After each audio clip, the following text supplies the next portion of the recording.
DIA to clarify that for us, because that'd be quite a significant change. I haven't found that change mentioned anywhere except in the regulatory impact statement. So I'm not sure if anyone DIA can hear me, but anyway, Fitiola. Yeah, it seems to me that with the new legislation and the Regional Spatial Planning Committee would be the same as, to me, the Smart Growth Leadership Committee. So I'm saying that's doubling the work, and I'm thinking just having the new legislative committee there with, like you say, if there's exemption for that committee to have voting rights for tangata whenua, the chair and all of that. I don't know, I'm trying to save the council's money here too.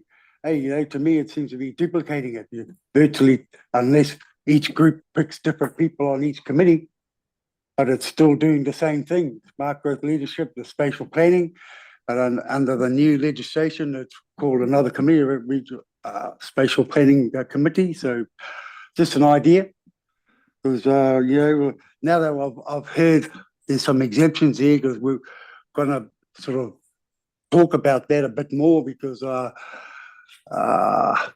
after near on 30 years of us being at this table, I was sort of going to be appealing to human decency, humanities, and if that legislation came through and was full on for every committee, I'm saying at least, I think we've been at a budget for this committee, so I'm thinking at the old sort of, because there's nothing in the new legislation that says you can't have us on here, though, eh? So the legislation is about voting, not about membership. So you'd absolutely still be members unless something else changes, but it's about the voting. But is this committee exempt from their voting? Well, that's what we're just trying to clarify. So when I read the regulatory impact statement, it said joint committees, which Smart Growth is a joint committee, would be exempt. And Craig has mentioned about exemptions for the regional spatial planning committees as well. But until the legislation is actually enacted, it's hard to confirm it. Yep, no, I understand that. I'm like I say, I'm just putting it out there now. Like that, even here I say it's unfairness. Like like I said, I think we've been a good acquisition for this committee. Going against that legislation, such as and voting to bring us on as representatives with voting rights. Thank you, Fitiola. Any other questions? Rebecca, online. Kia ora, thank you, me, James, and apologies, we were on mute, we didn't hear you before, so but I can hear you now, so if you're able to repeat the question, I'll have a go at providing a response. Thank you. Yes, so we're trying to clarify with the new legislation around voting for non-elected members. The regulatory impact statement for this legislation says that joint committees are exempt, which would mean that Smart Growth is exempt. And so we're just seeking clarity from you or DIA about whether that is indeed the case. That's the only place I've seen it, that joint committees are exempt. So I just wanted to clarify it. Thank you, Mia James. I was having just a conversation with my colleagues before jumping online here, because now their guidance was that if this is a Smart Growth is a committee that was set up under Schedule 7 of the Local Government Act, then voting rights are impacted. So any joint committee that's set up under the Local Government Act applies.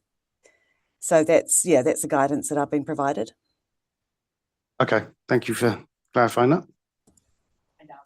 That the same for the new legislated committee, the Spatial Planning Committee? Is that the same? I think regional spatial planning committees are exempt as well. Would that be correct, Rebecca? That is, that's currently, it's a good question. I'm not that au fait with the regional spatial planning committees in terms of their setup. So I'm not sure if anyone else from any other agency. Sorry, I just can't see who's in the room at the moment. But that's a question I can find out and come back to you on if you'd like. I don't think they'd be affected because it's not under the LGA. It's under a different It's under a different act, yeah. So sorry, yeah, you're absolutely right. It's under the new planning legislation. So this just applies to committees that are set up under the LGA. And any legislation, yeah. Thank you. Okay, this is any other points on this? Through you, Chair, Councillor Crosbie. is that yes or no? So it sounded to me like this, well, it is a joint committee under Schedule 7, so it would be impacted by restrictions on voting rights. Yeah, thanks. Okay, Craig. I'm looking at on the going for housing growth item there. We just did a bit of a rough estimate of what the that financial incentive might look like for the sub-region, and we think it's in the order of $2 to $3 million a year, given the number of dwellings in our sub-region. So it's not an exact number, but we think roughly looking at the number of dwellings built in New Zealand each year, it's about $2,500 per dwelling on average as an incentive payment. It's been advised. Moving on to the national infrastructure. Sorry. Can I just ask a question about the going housing growth? Sounds really loud. So with the financial incentive and of course the regional deal, which is sort of focused on greenfield development, how do we make sure that we're adhering to the smart growth principle, which is increasing the number of dwellings by intensifying our existing urban as well as new growth areas? Because it just looks like all the levers are pushing us to urban sprawl, and none of the incentives are really ramping up urban densification, which obviously is what we need for a well-functioning multimodal transport system, livable city, 15-minute, connections.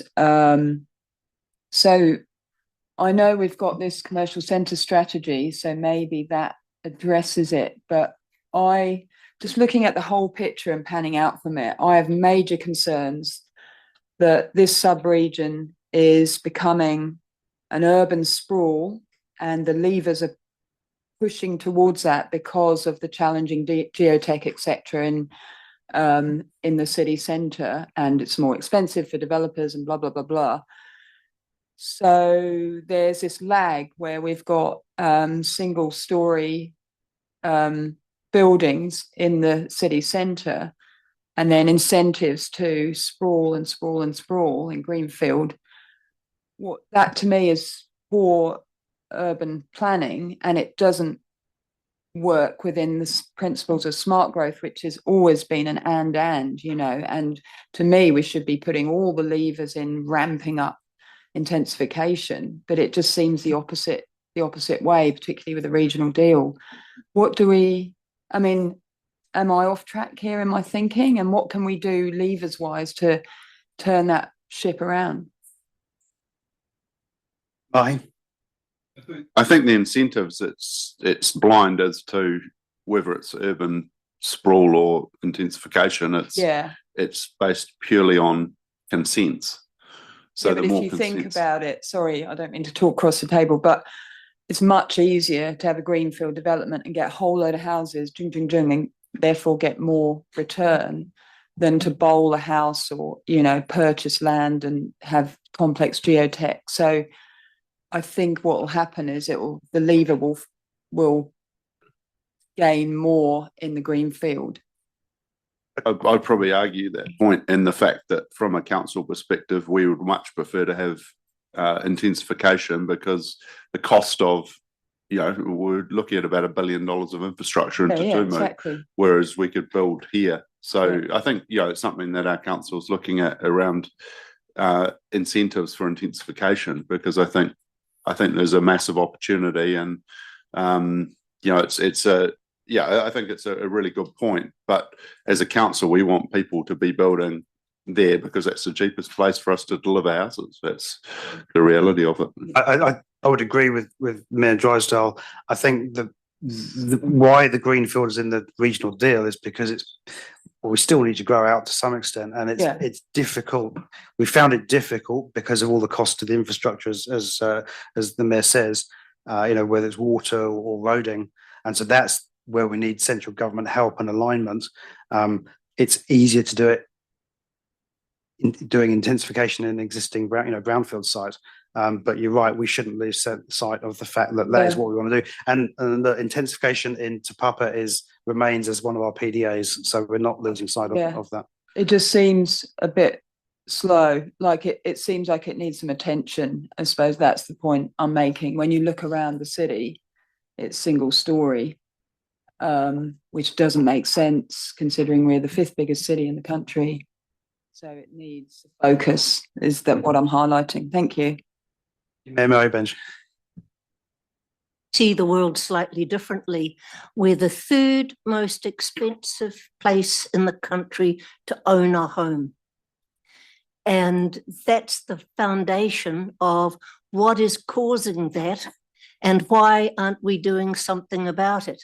It's true that we have to focus on infrastructure and making sure that our sewerage scheme serves the people who want to develop.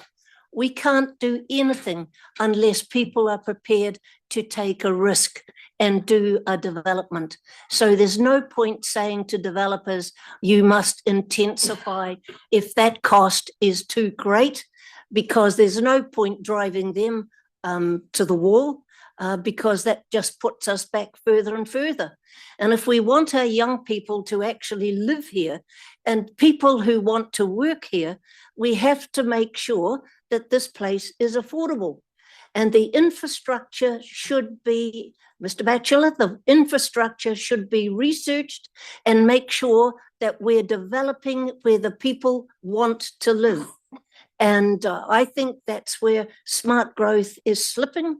And I'd like to see more research so that we can actually have confidence.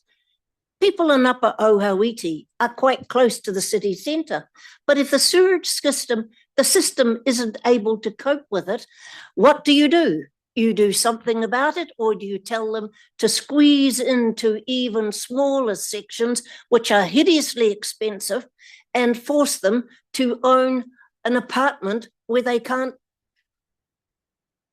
have a quality of life that people expect in this country? So, sir, I see it slightly differently. Thank you, Deputy Mayor. Councillor Crowther, and then I'll go with Fetior. I think I see it slightly differently again to everyone else. And maybe Councillor Scrimmager might have a good perspective, having sat around the hearings for the Smart Growth Strategy. But listening into those submissions, reading them and hearing, or being involved quite heavily with AFTI from outside a council role, I think we're forgetting the core thing, which is that AFTI was developed to look at what the correct model was for our sub-region. AFTI found it wasn't a highly densified, centralised city model. They found it wasn't sprawl. They found it was rail-enabled growth, and that was the answer that was put forward, and the evidence showed that it was clearly the best option for our sub-region. And then politicians, maybe some still in this room, got involved, and somehow behind, away from people like myself, the public, something happened. Rail-enabled growth suddenly got dropped, and it became a connected centres model, and nobody could explain to me what that meant other than it'll be just like rail-enabled growth without the trains. I think that was the quote. And so for me, I'm now waiting for what Minister Bishop and Julianne Genter and other central government politicians have agreed is the right way forward, which is to have a well-connected group of You can call them urban villages, you can call them whatever you want, suburbs. But that is the model that we've all, as you know, without any public consultation, I might add, we've all supposedly bought into with UFTI. And I think the problem is we keep retreating back in these discussions to our corners of a compact city or sprawl, but those were both ruled out. We were told very, especially the politicians at the time, were told very clearly that would be a bad outcome for the sub-region. So I think either we believe UFTI or we don't. If we believe it, we should actually do what it says, which is invest in public transport and make it a reality. Councillor Fitzgerald is next. Yeah, there again, I have a different perspective too for Māori land and Papakainga. You got this 400 million naturally over 4 years and plus the regional deal, and most of the Māori land within the Western Bay is rural, and you can have rural villages, but they need infrastructure, like you say, Margaret. It's expensive going out there, but yeah, we're way under serviced in Māori land, and one could say it's because it's further out than the urban limits. But if you're talking about what people wanting to live, work, and play on their land, Māori are at a premium for that. And Papakainga generally, correct me if I'm wrong, Pio, a bit cheaper than the normal 3-4 bedroom urban household. You know, and so the cost of it might be just the infrastructure. I could use Welcome Bay Road and Kaitamako. They have both have major water lines, but they service general land and go straight past Māori land that could be serviced. And I know it did take money and an engineering solution to be able to distribute their water from a great big huge pipe to these blocks that I've just mentioned. But yeah, they're only examples, and they're pretty close. Ohaiti and all that, a lot of Māori land again. So I'm hoping that this 400 mil, you know, is going to get distributed equally to general title and Māori title, you know, and same with the regional deal. That's going to be crucial because Māori were included in the regional deal, and talking about getting us going on housing. It's the infrastructure.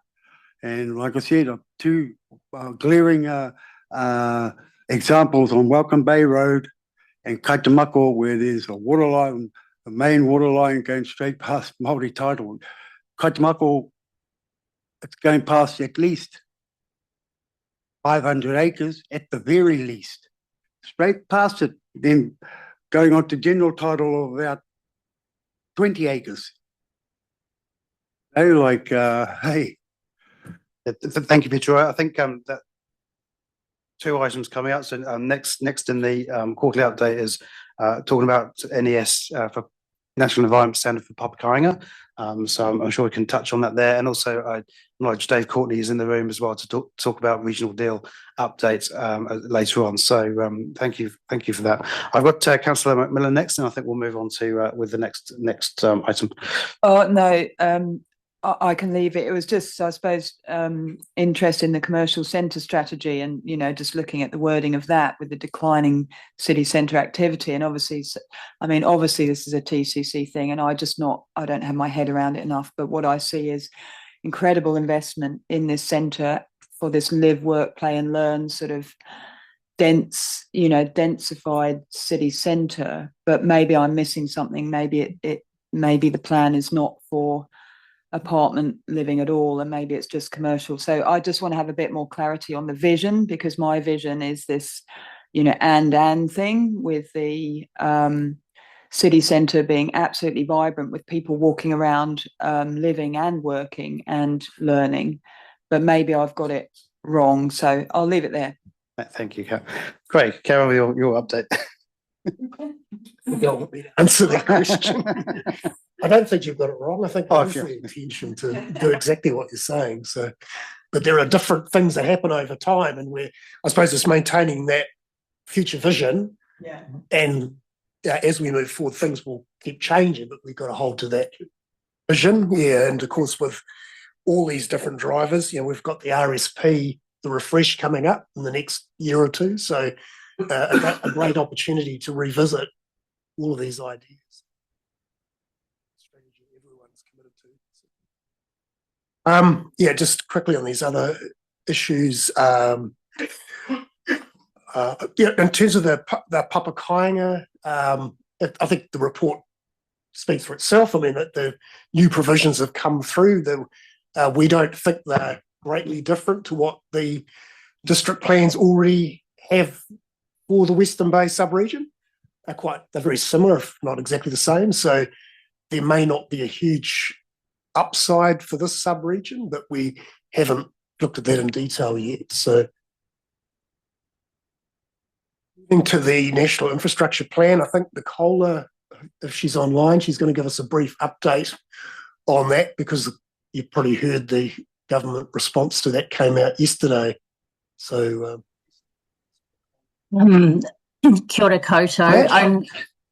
Only really to say that we're still analysing that response. I think it's about 50 pages long, so I haven't had time to read it yet. But just noting that it does seem to have cross-party support, which is really good. But yeah, we'll work through that and just see what the implications are for the sub-region.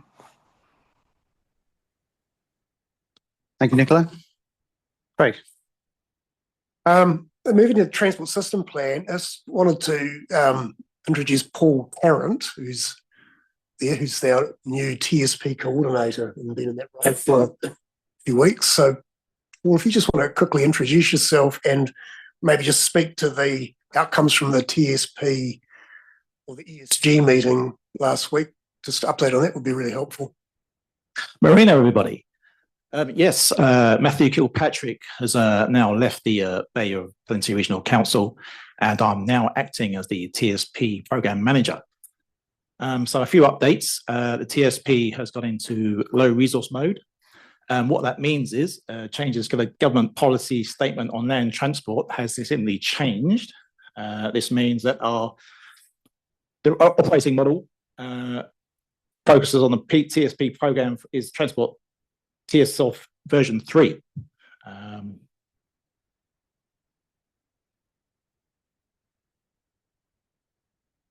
So the final version of our transport system operating framework is being processed by our teams working across our partnership, TCC, Bay of Plenty Regional Council, Western Bay, and NZTA. Thank you.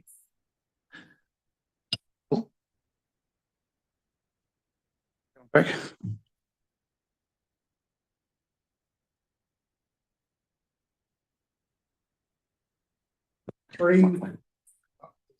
Meeting of the Development Sector Group it was held last week, 10th of June. The Development Sector Group have updated their terms of reference to reflect the new operating environment and their role in the regional spatial plan. So there was quite a bit of discussion around that. They received updates on the city deal and the regional spatial plan. Those were provided by partners. And there was quite a strong view came from those at the meeting that there is a need to update the housing and business assessment as soon as possible, that it's now well out of date, been nearly 5 years old, and given so much has changed. So there was discussion around the timing for that needing to occur as part of the RSP over the next 12 months. For you, Chair, can I just comment on it? Thanks, Craig, for that. I was a little worried about their concern that the new planning regime may potentially stall projects, noting the very long lead-in time it takes to get anything done to provide a section for a home to be built on.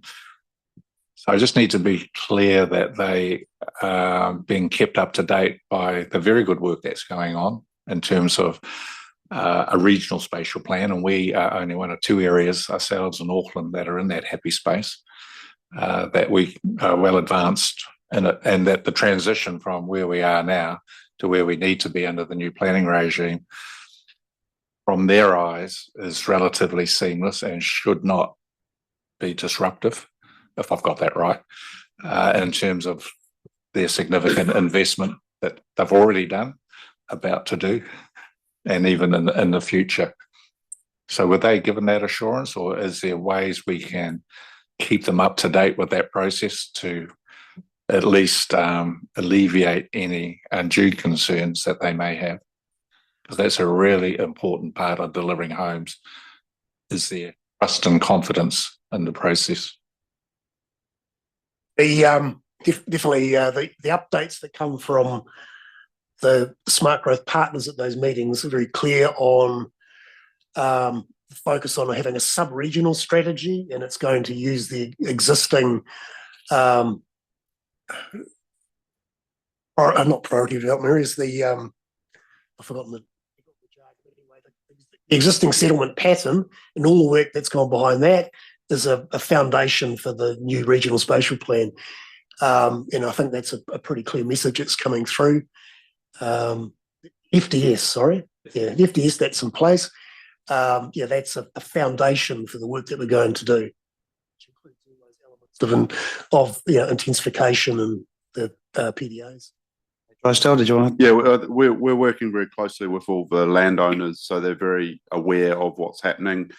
They have agreed around the process, because there was options. They could do a private plan change, for example, or they could go through the fast track.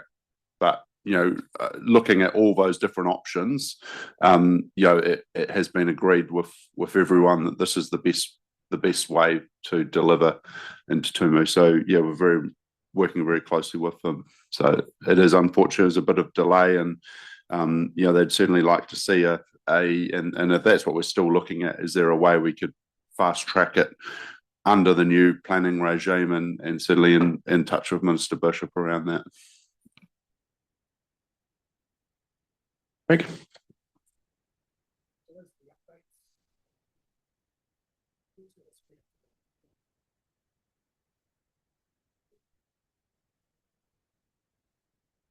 So I think perhaps wait for the essentially the next item is the Tupakari report, so we just hold on a moment there. But before we move on, are there any other further questions or comments on this one? Councillor Crowther, then Deputy Mayor Skula. First is just, I think, an amendment that it's got the Tauranga City Council consultation is November, December this year. I believe it's March, April 2027, same as the other councils. And I don't think we're having a formal free engagement, are we, Mahe? I think but we have agreed, in case the committee's not aware, that we've agreed to a engagement on the transport system plan by October. So that was, but the other one I wanted to raise was Whiti Ora's comment earlier. Given what we found out in terms of the SLG fitting under the Local Government Act, and the comment that you made around combining the new spatial planning entity and smart growth. I mean, I just wanted some thoughts from either Craig or as chair, James. I mean, is that going to be something that could be looked at to actually allow mana whenua to have a voice and a vote, and to not duplicate and to save council funding, which is, I think, Whiti Ora's comment that he made earlier. I think it's worth bearing in mind, and certainly what smart growth looks like in the future under regional is worth considering anyway. But at this stage, it's too early to have come up with a definitive option. Other comments? Paper E is exactly on that issue, of where that's tracking the work being done on the future look of the regional spatial planning and the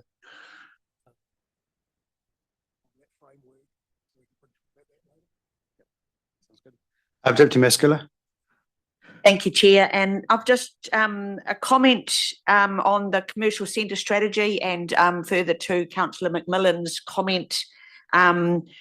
as this is a TCC initiative, but I'm just going to make a comment for clarity that it's not an EM initiative, and so I have asked for reporting from our team and haven't got it. So this is as much as I've seen as an elected member.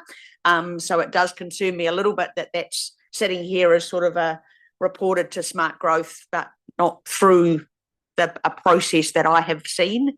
And I think I also just am struggling a little bit with the vision. We talk about UFTI, but it's not something we've signed off.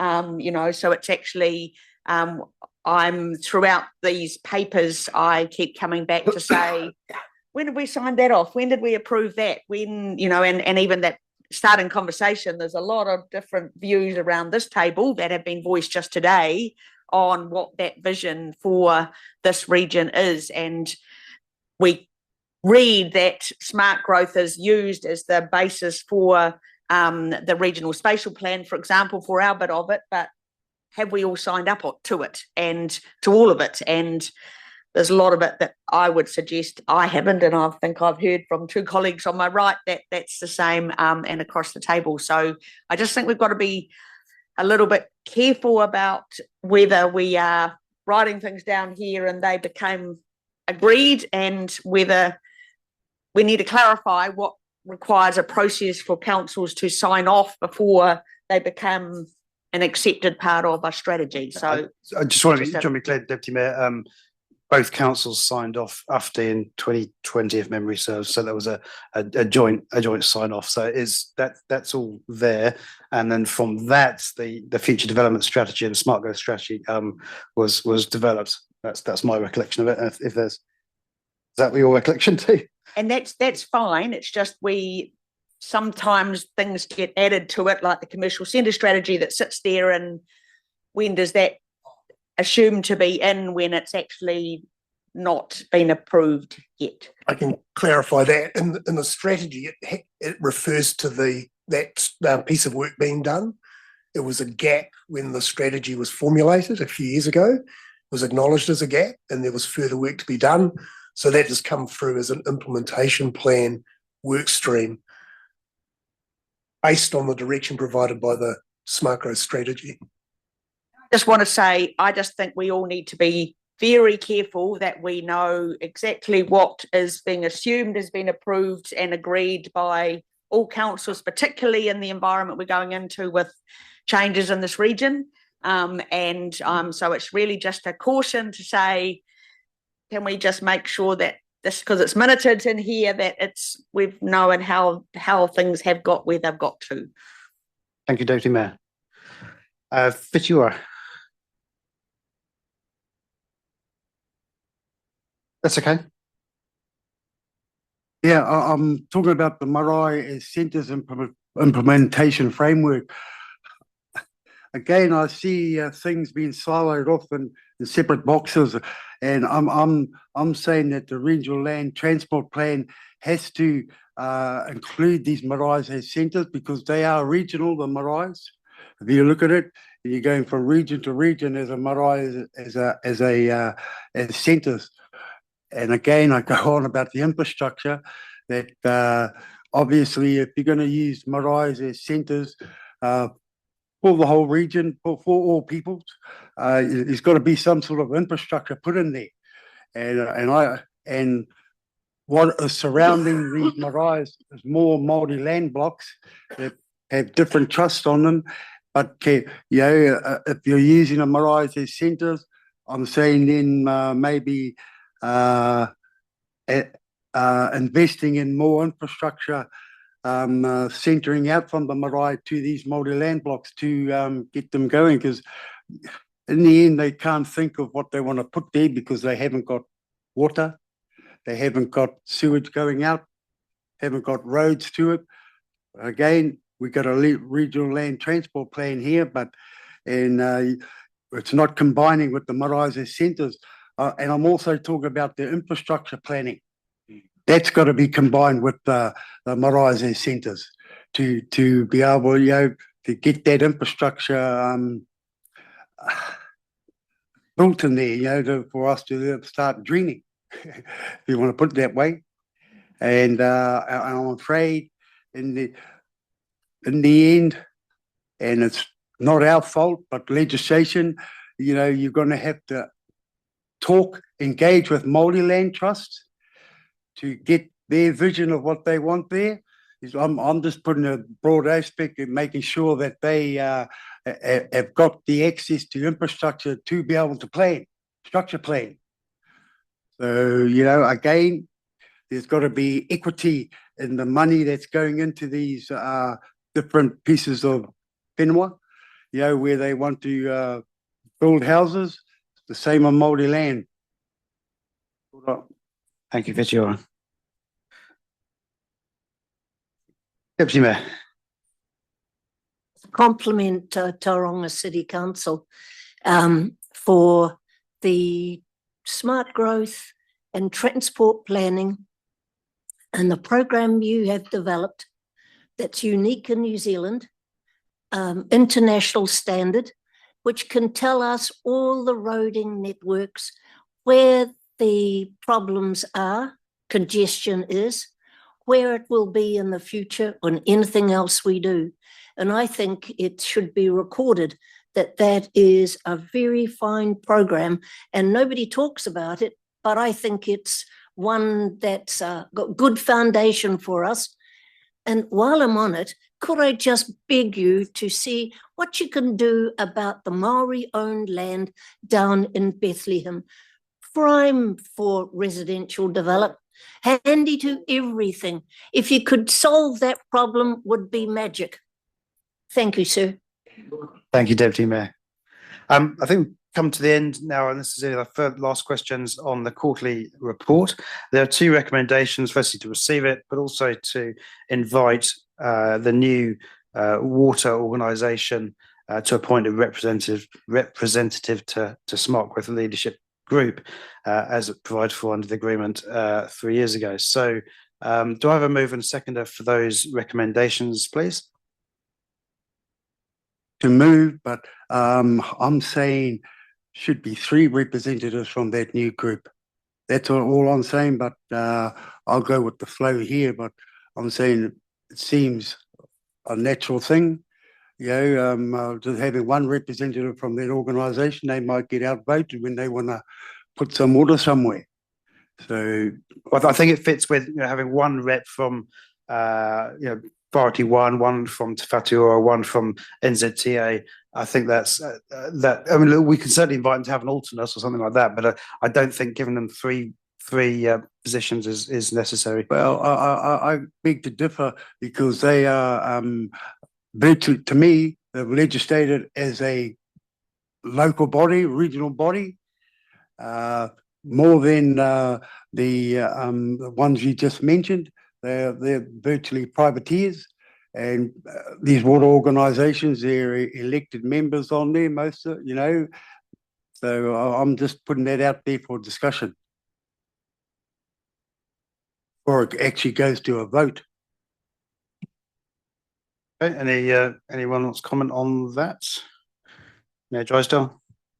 Yeah, I think this forum is not a place that would make decisions on where water goes. I think the reason that they would be here is to understand where the aspiration for growth is, what the alignment is from a region. So, they're really there to know where they need to put their infrastructure to provide for the strategy of this group. So I don't have an issue with only having 1, I think, but I do very much support having a member, because I think it's an important alignment as to that we're all on the same page.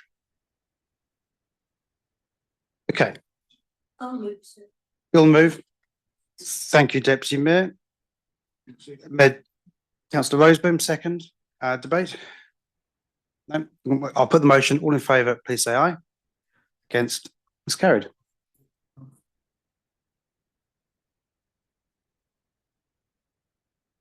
To reserve my vote for that. Did you want to abstain? Is that?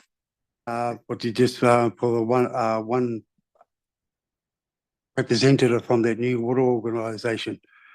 There's a vote yes, no, or abstain, sorry. Would you like to abstain and would you like that vote that recorded? Okay, thank you, Fetiora. Thank you. So we'll move on to the Tupakuri report, Te Pio. Welcome again. And we're on, actually it's all part of that same thing. So yeah, Tupakuri report, please. Kia ora Chair, kia ora ngā tātou katoa. Tuatahi mihi nei kia koe hoki e heta. Nau mai harama hoki nei ki tēnei komiti.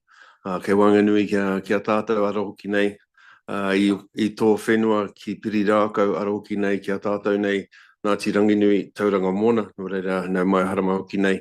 Kei wanganui kia tātou. Mihi tuarua, i a koe, nau hoki e timata mai rā. I tā tātou nei huihuinga i te ata nei, nō reira, tēnā koe, nau mai haramai. So you just take the opportunity of supporting the chair and welcoming Heta Gardner. And as is protocol when you're at a marae or at any hui, is respecting the person who started our hui with karakia. So taking that opportunity as well.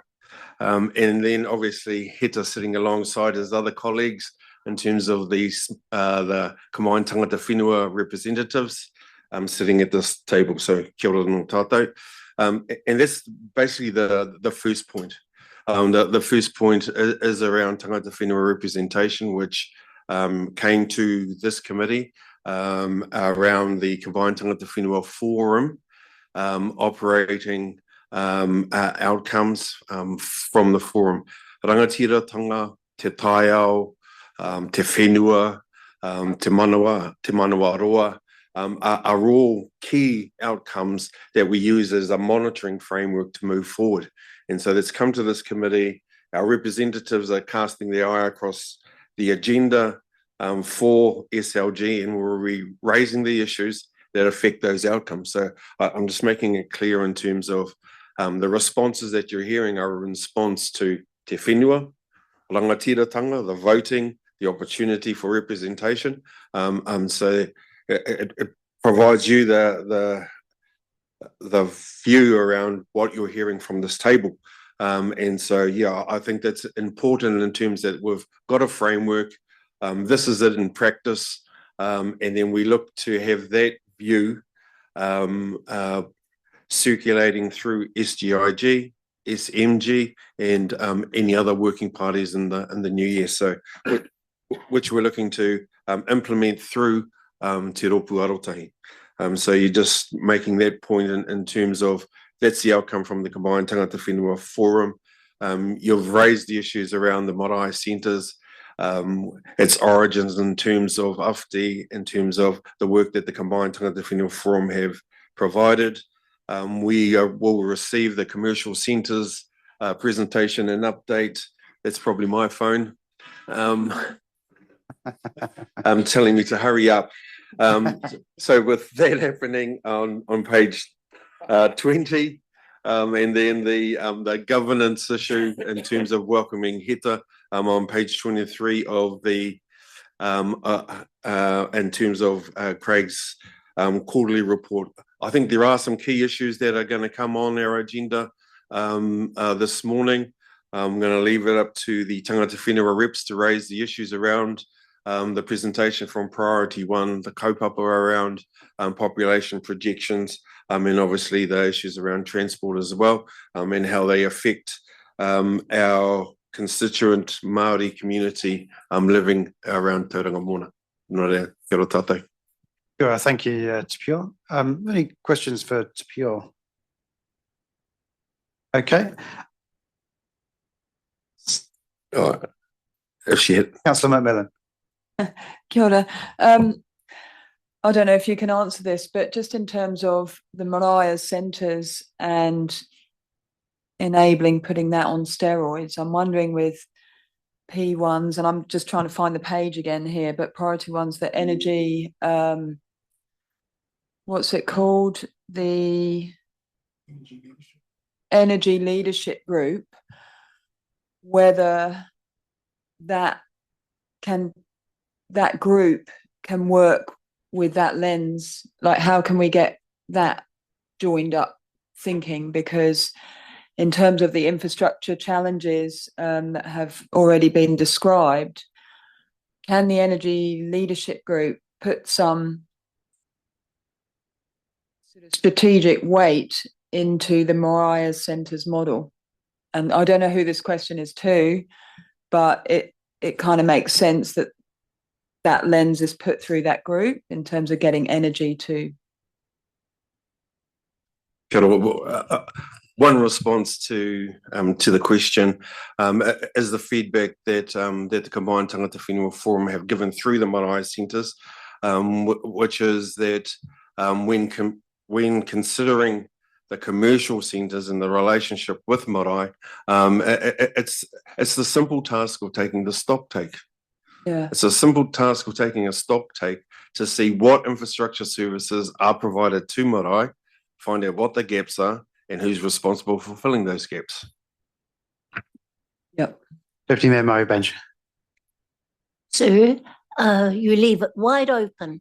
I've got recreation, I've got marae, I've got schools, I've got open land in Bethlehem, and you need houses. Could I challenge the leadership group to sort that land issue out, please? You've raised this kaupapa or this take several times. We're working with Tauranga City Council around addressing the issues under the Ngāti Hangaro Marae rural community zone. The provisions that are now in place or coming into place in terms of the NES Papakai will assist those owners around developing their individual plans for their individual blocks to meet the needs and aspirations of their beneficial owners. I'm sure that's well on track down the line of presenting those opportunities back to Tauranga City Council. Councillor Crowther. I'm not aware of that. My understanding is that we have to sign off on investment into wastewater, and the commissioners didn't do that, and we have still not changed the long-term plan to enable that. And there's nothing in our draft plan that I'm aware of, in our draft plan, that would enable that. That's my understanding. I might be wrong, but I'm passionately keen to do that. I understand the local community wants it. I understand, obviously, Ngāti Hangaro, from what I've heard, want it. So I just think it's money, isn't it? Unless I'm really missing something, but I'd love to be educated if there's another missing piece here. I'm not talking on behalf of Ngāti Hangaro, but in the hapu management plan, they have the provisions within there around retaining the rural character of the zone. I know through talking with several members on those Māori land trusts that they're engaged with conversations with Tauranga City Council around exactly that kaupapa. So it is around the provision of infrastructure services. Otherwise, you would return back to septic tank options, which aren't the best option in an environmental perspective.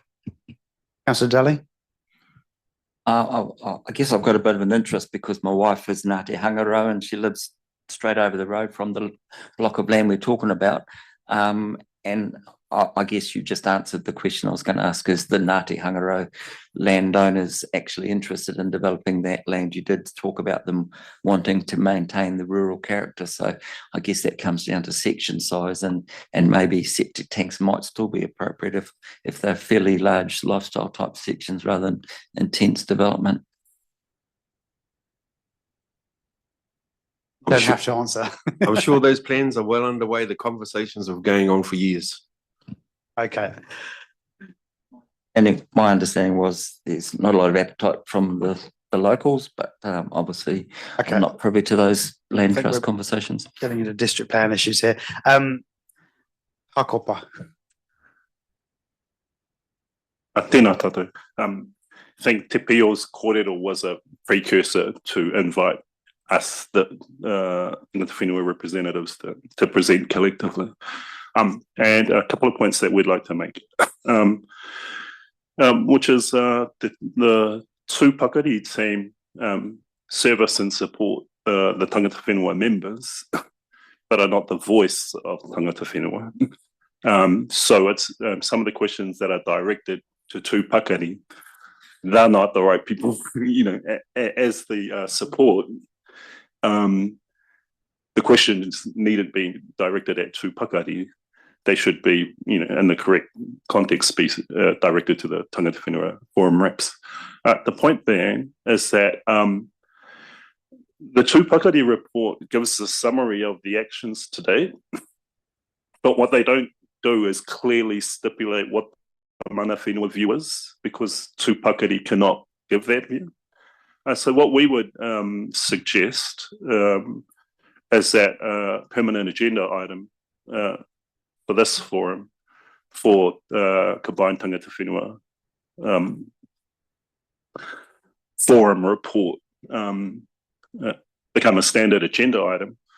And what that would do is, throughout a number of these reports and sub-reports, there are mentions of tangata whenua issues, but they're from the perspective of whoever wrote that report.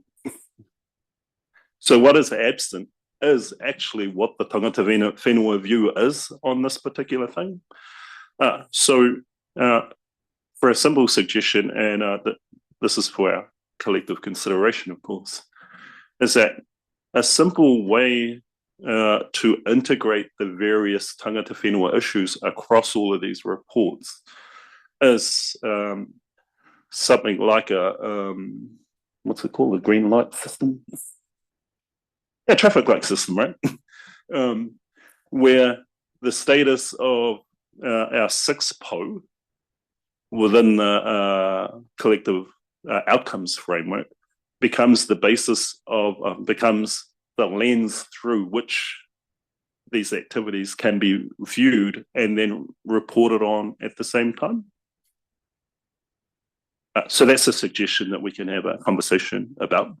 But I think if that were to happen, then Whiti wouldn't have to be making the same points at every second meeting for years and years, because we have a tangible measure and gain about whether action's being taken. So that's whakaaro number one. Now, some of us individually want to talk about different aspects of the report. So I will kick off. And in terms of the, on page 72, the Bay Regional Spatial Plan, it's quite positive that the table of actions So Harkopa, I think that's the next. Oh, sorry, a future item. So I think okay, let's no, deal with that when we come to it. But look, I think on your other comment though, I think we have tūpakari to provide, I guess, technical advice to tangata whenua and to everyone. It is your job as tangata whenua reps to give the hapu iwi views on that in the same way that Craig and his team provide the technical advice for us, and then we around this table provide our own council or other body views on that. So I think that's generally how these things work. But if I've misunderstood, obviously I'm sure further conversations can be had with that traffic light framework that you're suggesting. I'm not sure I understood it fully, but I just wanted to highlight that we as elected members and representatives, it's our job to give our view on what's presented and agree with it or not. Thank you through you, Mr. Mayor. The point is that the tūpakari team can't be the voice of tangata whenua, even though they completely understand and are tangata whenua. They can't be that voice. And we've been talking about this for a while, so it's no surprise. So it's just really what it is a clarity of responsibility and clarity of communication. Appreciate that. Thank you, Harkopa. Heta? Just to support what Harkopa is saying, and to give some clarity, as he said, they can't represent us and they represent the tangata whenua perspective. But as we talked about this yesterday in preparation for this week, some of the content in which if we had a tangata whenua standing agenda item would be a means for us to address some of the Māori issues across the various different portfolios. That's very different to the Tūpakari report, which ultimately encapsulates and summarizes some of the work that's been done. These two things sit in very different lanes. And so if we were to, alternatively, we could tack on to the back of the Tūpakari report and talk to that, but that wouldn't make a lot of sense because they're in completely different lanes. And so an opportunity to do that for the sake of efficiency for us as well, for us to be able to summarize the issues that pertain to Māori and looking at it realistically, every single issue on the agenda pertains to Māori in some way anyway. And so for us to have the opportunity to summarize what's most important to us in that space, I think would be workable, it would be more efficient for this space. It would also give us the opportunity to steer that, as already indicated, it's framed for us and we're adding to that. And so it would be an opportunity for us to frame it from a tangata whenua perspective, and we can talk to that. Thank you, Hesha. I think that's a good suggestion. If I have the goodwill of the group, I would suggest a conversation with Craig and his team about how that might physically be manifested. I think that would be helpful. Yeah, okay. Okay. Keen to move on at this point. So I'd like a mover and seconder to receive the Tūpakari verbal report, please. Hakopa and Councillor McMillan. The motion, all in favour, please say aye. It's carried. Oh, sorry, against. It's carried. Thank you, Te Pio. Appreciate that. So I'll move now on to NZTA Strategic Transport Plan update and invite. This is Andrew. This is Cole's show. Cole is here back from holiday, okay, so yeah. he is present this time without the two sets of twins. So we'll allow Cole to re-engage his brain post-holiday and present this item. And apologies for lateness. I see the need for a strategic corridor plan for 29 after experiencing that this morning. So I'll hand over to you, Cole, and here for any supported questions. Thank you, Cole. On page 29, welcome. Tēnā koutou. Thank you, Chair. Thank you, Committee. And thank you for the intro, Andrew. I don't know if I'm quietly back and out of holiday mode, but getting there. So apologies if it's a little bit rough, the presentation today. But yeah, certainly was a great break away from the family, a bit of a breather for my wife and I over in Samoa to enjoy some of the nice weather and then come back to, the cool winter freeze. So it's been a bit of a shock to the system the last few days. Hey, thank you so much for the time today and making space on the agenda. It's really important that we give visibility of this work, but also test some of the work as it's developing and really understand from you all anything that's missing, anything that we've got wrong. So yeah, really appreciate the time that you've made for us to give a bit of an update on these two plans that are really quite important for us to build some certainty, build that sort of pipeline around how do we respond to some of the challenges in the corridor networks. I'll go through just quickly through the slides. I think some of them, obviously it's been included into the pack, but I'll touch on some of the key points today. Basically, I'll just go through a bit of a recap of why the two strategic transport plans, why we're doing them, the context, some of the initial findings through this first part that we've developed in terms of identifying the key challenges, and then sort of acknowledge some of the next steps that we'll be going through as we continue to develop through the plans.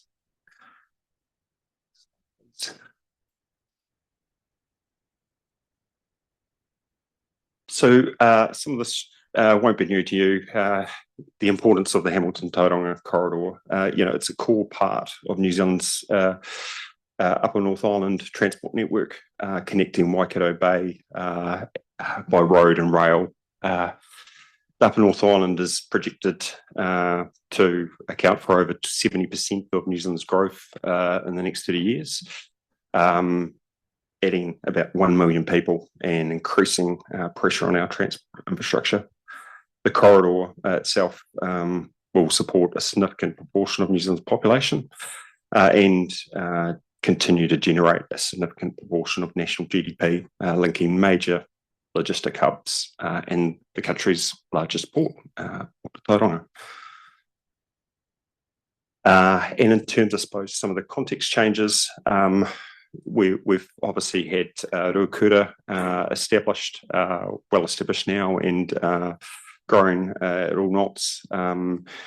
Expressways in place for a number of years now, and we understand some of the deficiencies are growing on the corridor as more and more pressure is placed on them. So that's our reason to have some bit of certainty around what's our pipeline plan over the next 30 years of how we're going to manage some of those pressures.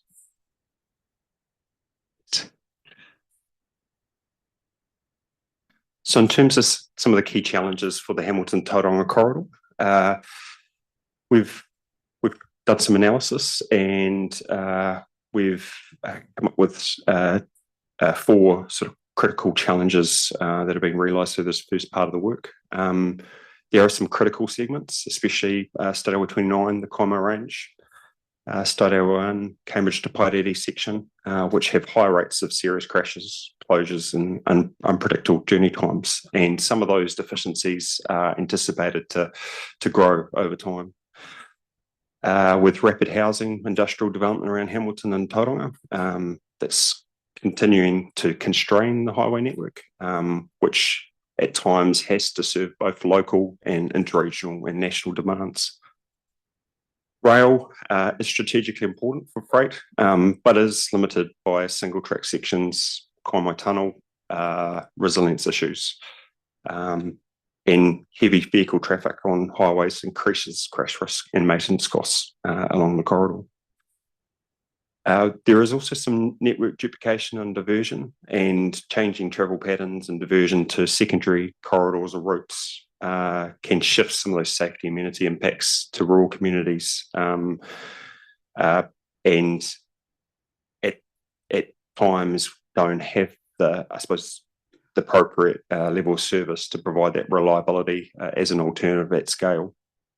And so through the work, if those travel patterns start to continue to change, that can have more and more impacts on some of those communities that hadn't anticipated some of that traffic growth, as well as some of the infrastructure. So in terms of the Hamilton-Tauranga corridor, it's vital for New Zealand's economy, but faces mounting safety, reliability, capacity challenges due to rapid growth and freight demands. Addressing these issues requires coordinated investment in both road and rail, as well as careful planning to balance local and interregional needs. Thanks. Moving on to Tauranga's strategic urban network. As we know, its unique position as a fast-growing city and a national trade gateway means its transport network must handle both local and interregional demands. Understanding this context is critical to planning investments that will keep the city and the country moving efficiently and safely. And I suppose that's primarily the unique circumstances of the city growing rapidly, and with few connections, corridors, the state highway corridors are having to provide multiple roles, being national, regional, local needs at times. Slide, please. In terms of the challenges that we've pulled together through the first part of the work, as I mentioned before, Tauranga's urban highways must balance local access, interregional freight and citywide movement, and this leads to congestion and reduced reliability. And so understanding how we plan and how we respond over that 30 years is really, really important to ensure those challenges or those issues around congestion and reliability don't exacerbate. Tauranga's population is expected to grow quite significantly over the next 30 years, and worsening congestion journey times, especially with private vehicle use, is likely to be a key challenge to the network unless we understand how do we plan and respond to those challenges over time. there's a lot of vulnerability in the network. There's limited routes across the Tauranga Harbour around this and around the city that make the network really susceptible to disruption, incidents, or natural hazards. And we know growth is increasing negative impacts on health, safety, and the environment, particularly corridors or networks that haven't had recent investment. Managing some of that will be important. Thank you. Next slide, please.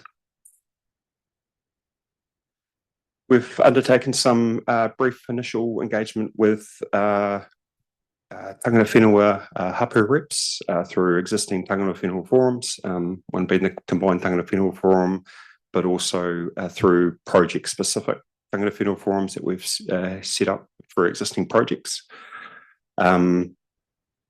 And just some initial insights that have fed into this plan through some of the kōrero that's happened during that engagement. Access to marae, really important. Resilience access, particularly during natural events, as we know, marae become lifelines.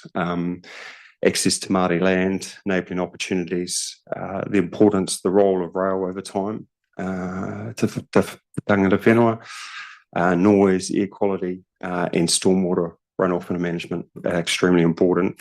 And so that's just some initial insights that have come through. But from that first engagement, we've heard really loud and clearly around connecting with hapu reps and really getting their views and perspectives fed into the two projects. And so what we're doing at the moment is in the midst of setting up dedicated workshops in early July to invite hapu reps and take them through both the challenges, but also some of the work that we've started around looking at what are the types of responses over time that could help manage and challenge and test some of that work when it's ready with the hapu reps. Next slide, please.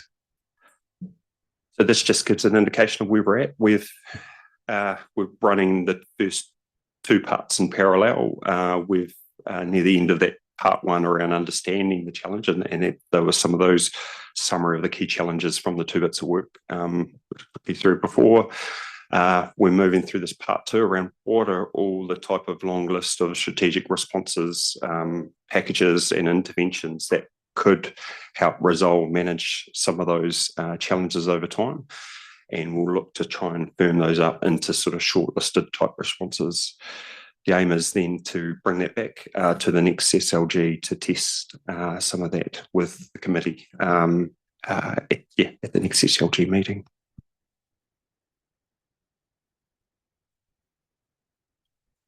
And that is my slide pack. Any questions? Thank you.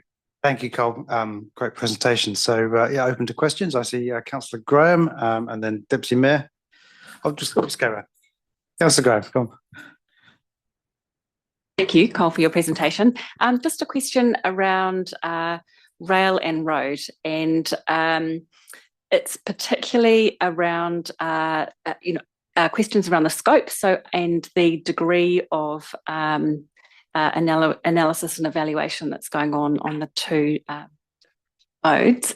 I think we tend to go quite deeply into the roading side because that's our current approach particularly for passenger. So I think my question particularly is does it cover passenger rail as well in your analysis, and also the degree of evaluation that's gone into the different ones, because you've outlined a whole lot of challenges around the road network. And I'm just wondering if there is opportunity to further explore with the regional council that multimodal approach further and supplement, and support your work with that too. Well, thank you, Councillor, through your chair. The work is very much multimodal, wider transport system.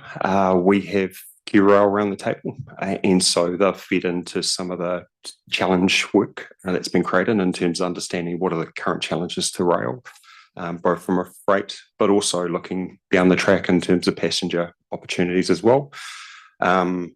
it is very much, looking at all options, all responses across the system, multimodal, over that 30-year timeframe. We've got regional council staff involved in the project as well, and certainly right through the project, feeding in perspective,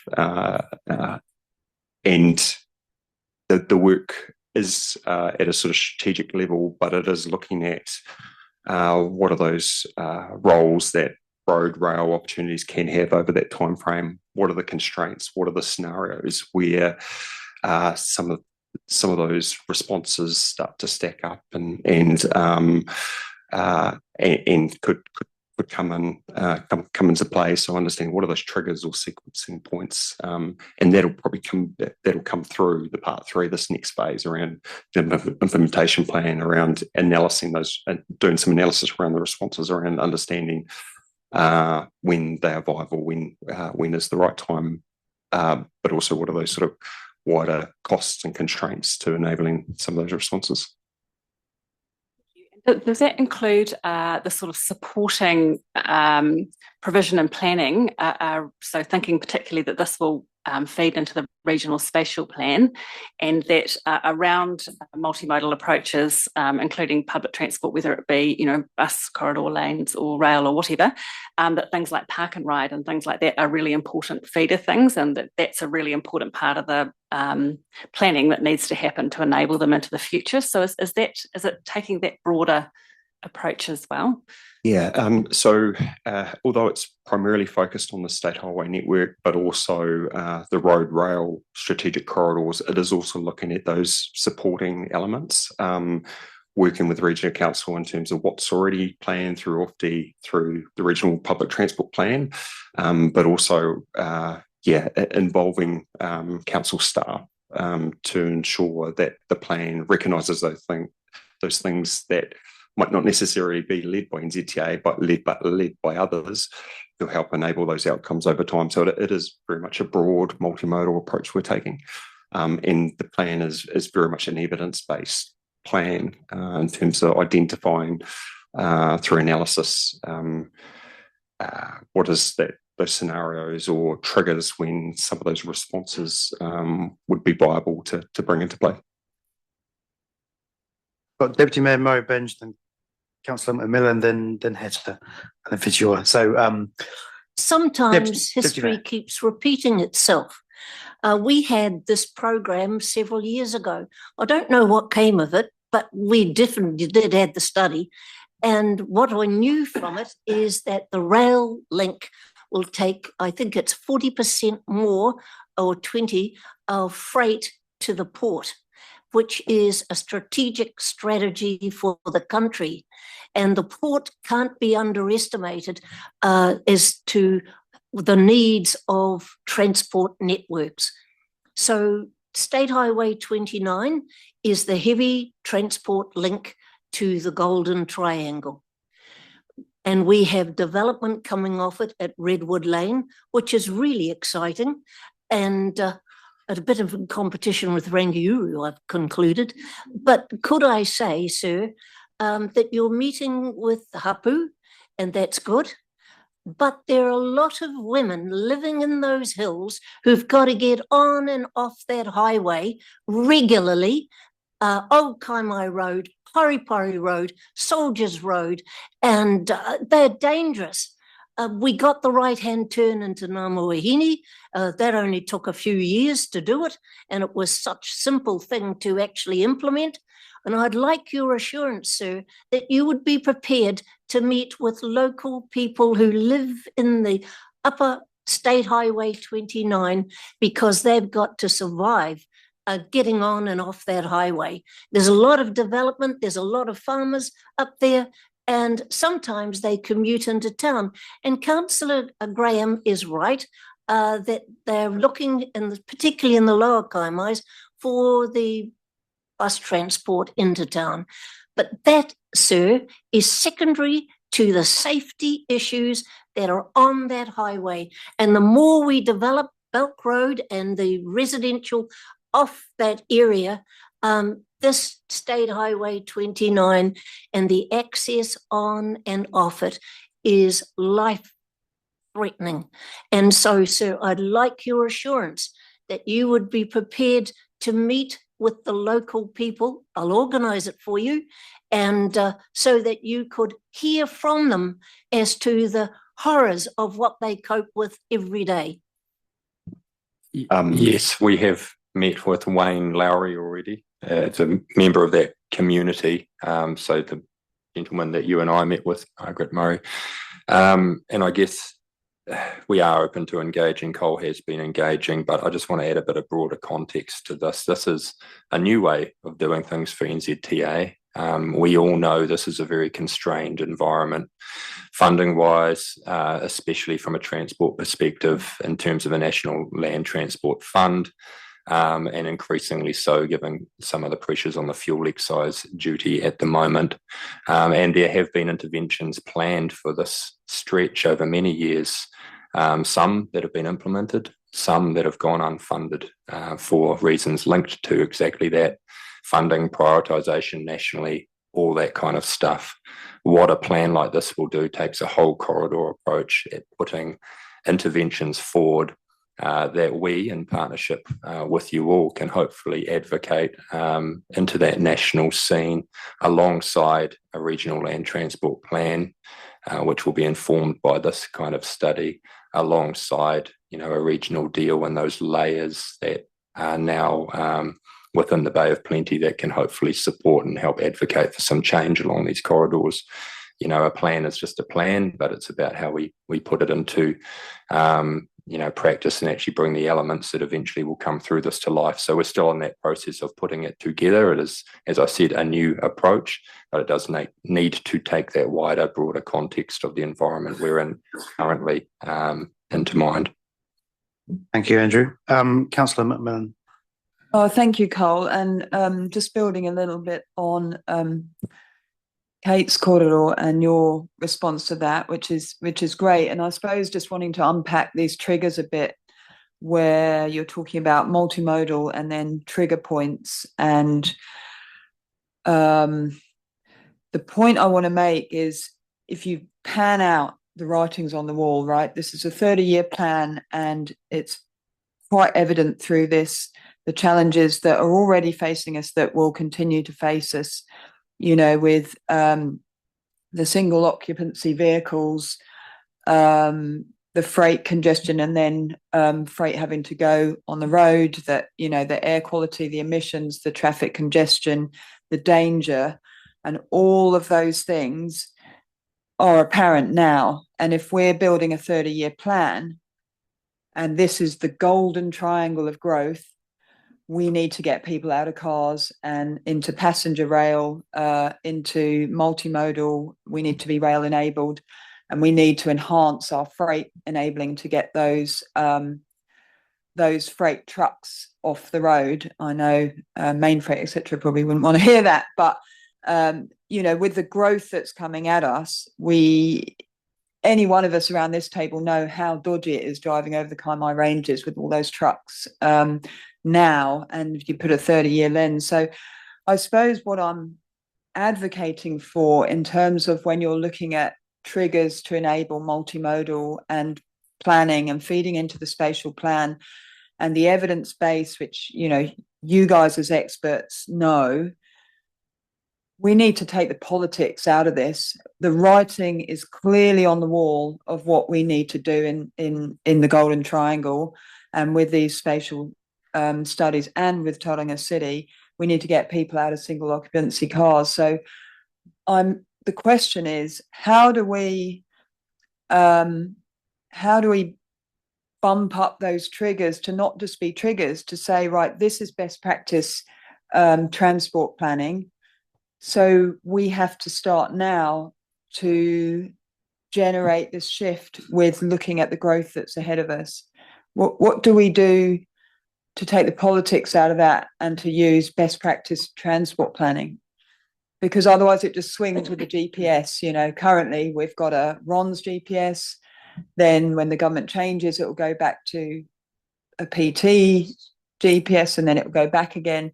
So how do we slate that away and just go, this is what we need to do in this growth environment? Councillor, and through you, Chair, these plans are very much evidence-based. They are not constrained by current GPS priorities, and they are looking out that longer term, 30 years. Right. They're looking at best practice internationally, and building on previous work that's looked at sort of rules of thumbs around when things become viable, and retesting that based on the current settings and evidence to date. They are to set up a plan so that when priorities change in the future, those opportunities are ready, and understanding what is that sort of sequencing of steps to realise those outcomes and some of those future visions are out in that 30-year time frame. So I think particularly with the framing out longer term 30 years, that allows the plan to be evidence-based and understand how we can step towards and achieve those outcomes over time. Hopefully that. No, that's really that. I mean, that's music to my ears, and this should hold a lot of weight. And I just hope that politics doesn't interfere with it, because there's a long lead in, isn't there, to for things like passenger rail, rail-enabled housing, and rapid transit corridors. There's a long lead in to sort of put that. So if you don't build it, if other infrastructure comes in that spatial space, then it's too late. So it's having enough teeth to prevent politics from disabling it and putting other things in the way. So thank you, and I'll hold on to this. I guess the plan would endure, right, across government policy statement periods, but politics ultimately does get in the way when it comes to that prioritisation. We are legally bound to follow the process in the Land Transport Management Act. So when it comes to that prioritisation of things within the plan, that's when things might chop and change a little bit depending on government policy statements and what is the direction towards the agency within those. I think and the important thing is we're not coming back to the drawing board. When priorities change. As Andrew said, making sure that these are agile. These are plans that don't sit on the shelf and give it us when priorities change, and they can be agile to different governments' priorities on the day. Keen to move. There's a few questions. Heta, Fitty, Grant, and then Mahi. Heta first. Kia ora, thank you for their presentation. I just have a question. You mentioned about engagement with Māori, and you said that included engaging with the Combined Tangata Whenua Forum, which is great. You also mentioned, and I'm paraphrasing, but that there was engagement with other iwi and hapu. Can you talk a little bit more as to who that was and when that was? So we've got existing project Tangata Whenua Forum set up. So our Tauriko project, Takatimu Northlink project, and we've got some projects over in the Waikato side that have existing Tangata Whenua forums set up. So they were kindly able to make some space for us to provide a bit of an update of these plans through those forums. And the reason or rationale for taking it through to those forums was our Pouarahi had guided us to making sure that we touch base with those forums because they were in the same sort of rohe of the plan, where the plan is focused. So there wasn't any direct consultation with iwi and hapu? No, only through the existing Tangata Whenua forums. So the hapu representatives that sit on that, we had some initial engagement, and it was primarily to provide an overview of the plan, understand how hapu reps want to be engaged, so that could help us plan for engagement as we walk through or continue to walk through the plan.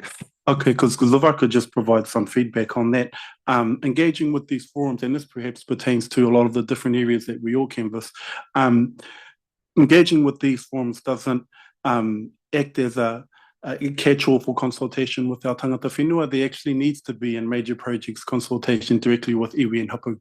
And in saying that, we're here to be able to support the facilitation of that.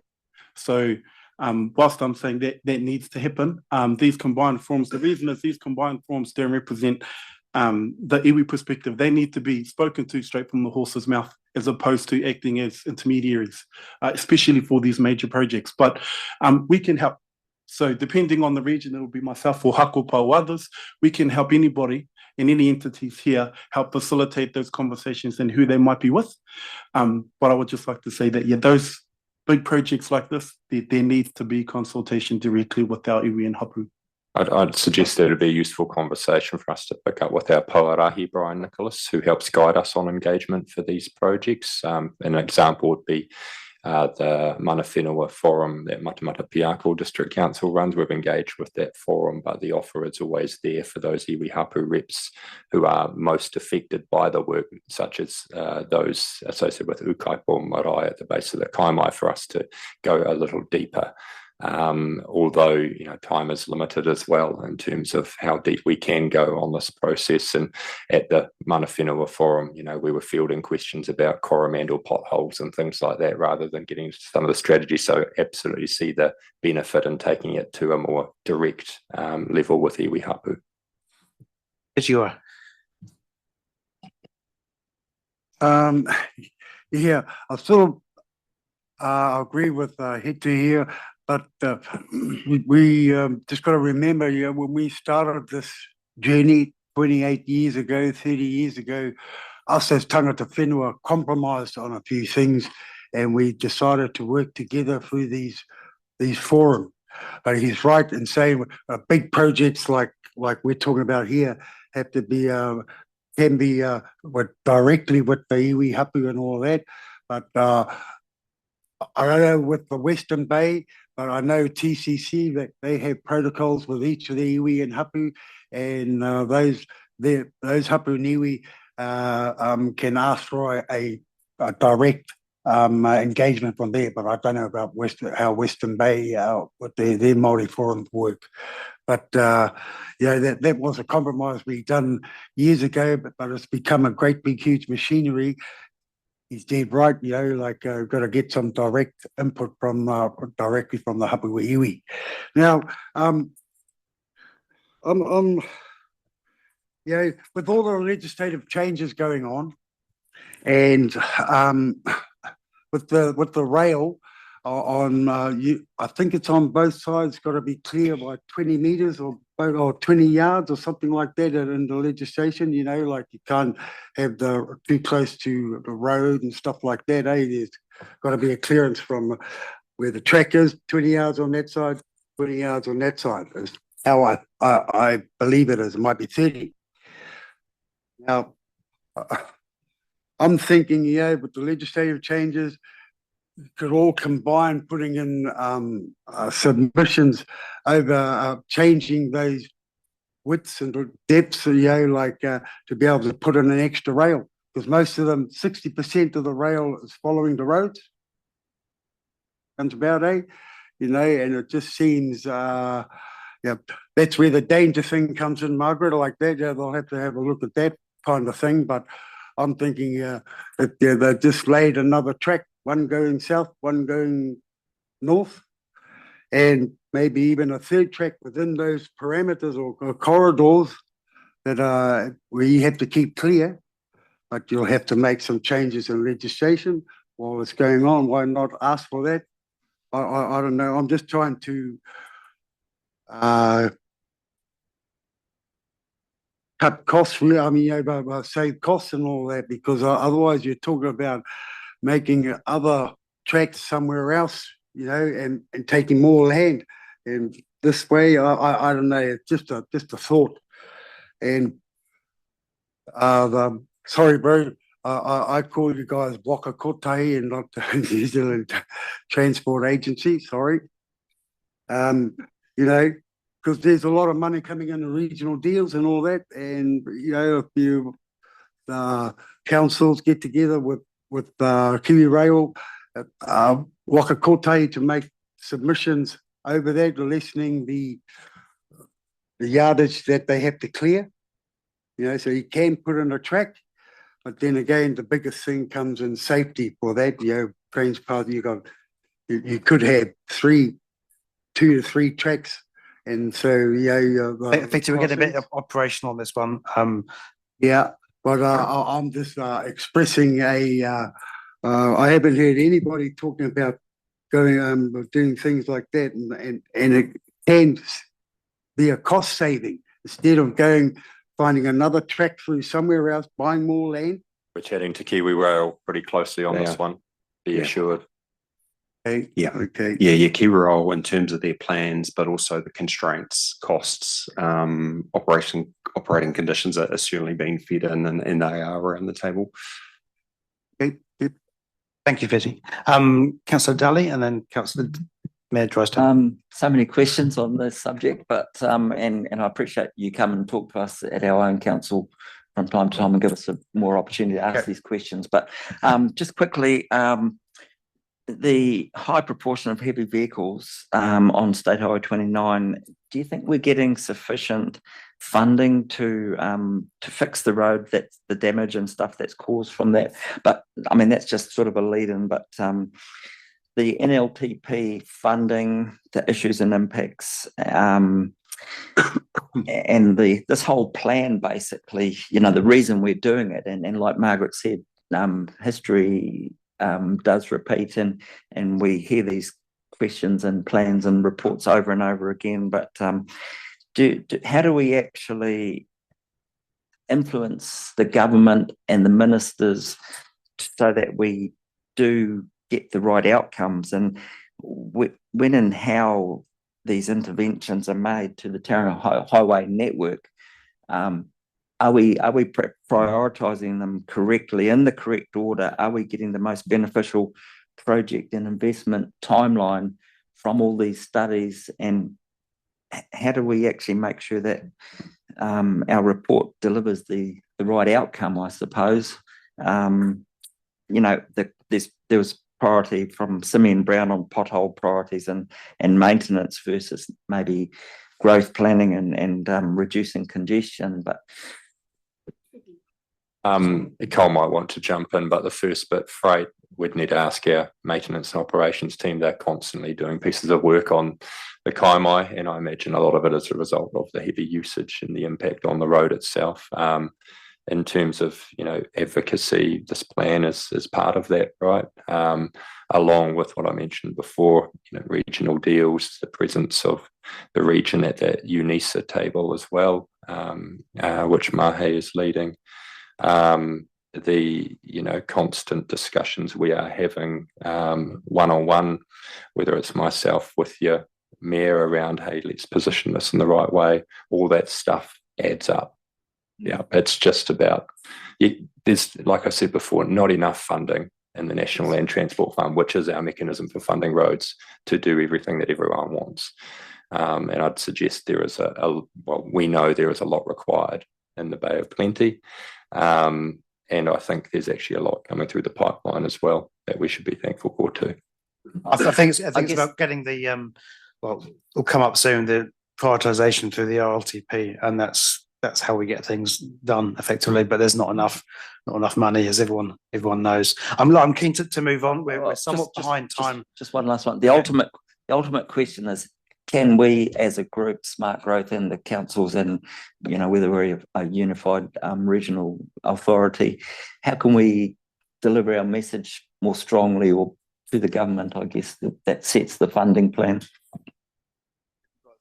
Deal, but Mayor Drysdale. Yeah, I guess it was my question sort of related to a lot of what the conversation has been, and obviously the Infrastructure Commission has launched a report.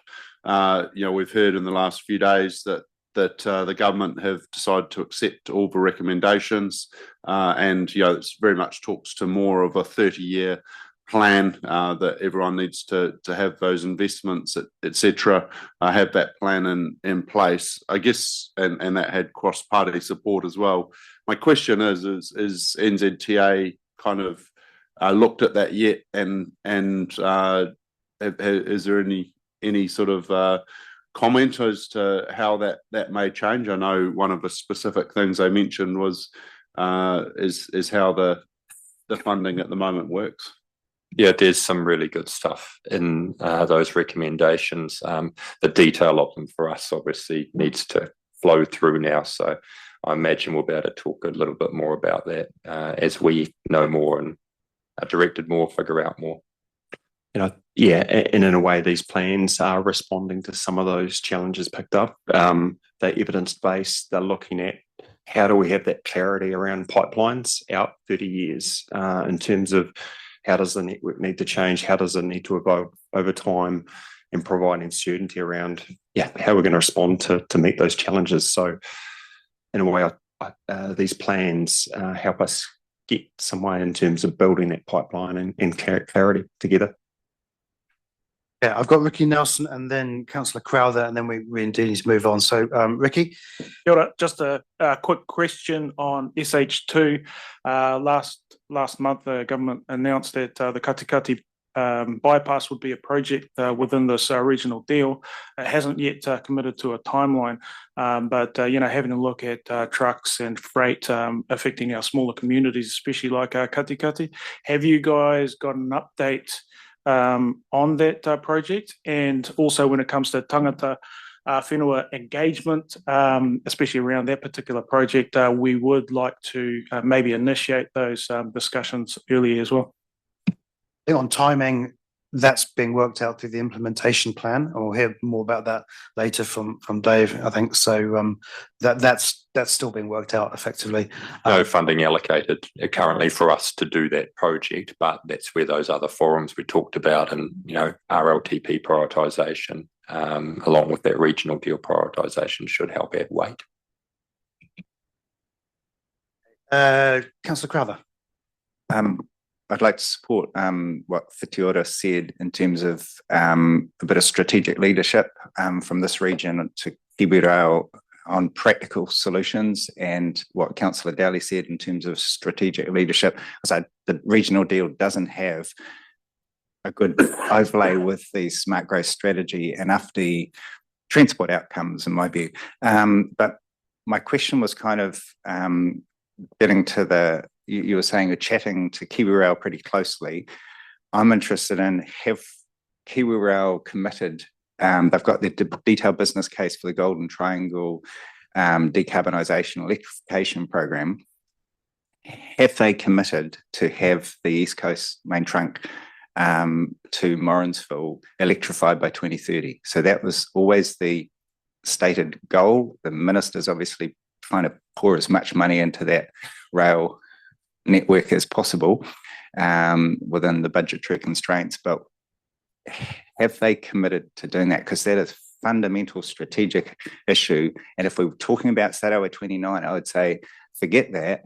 The issues are to actually do 29A, like do Margaret safety, not forget the safety, but forget the 4-lane highway.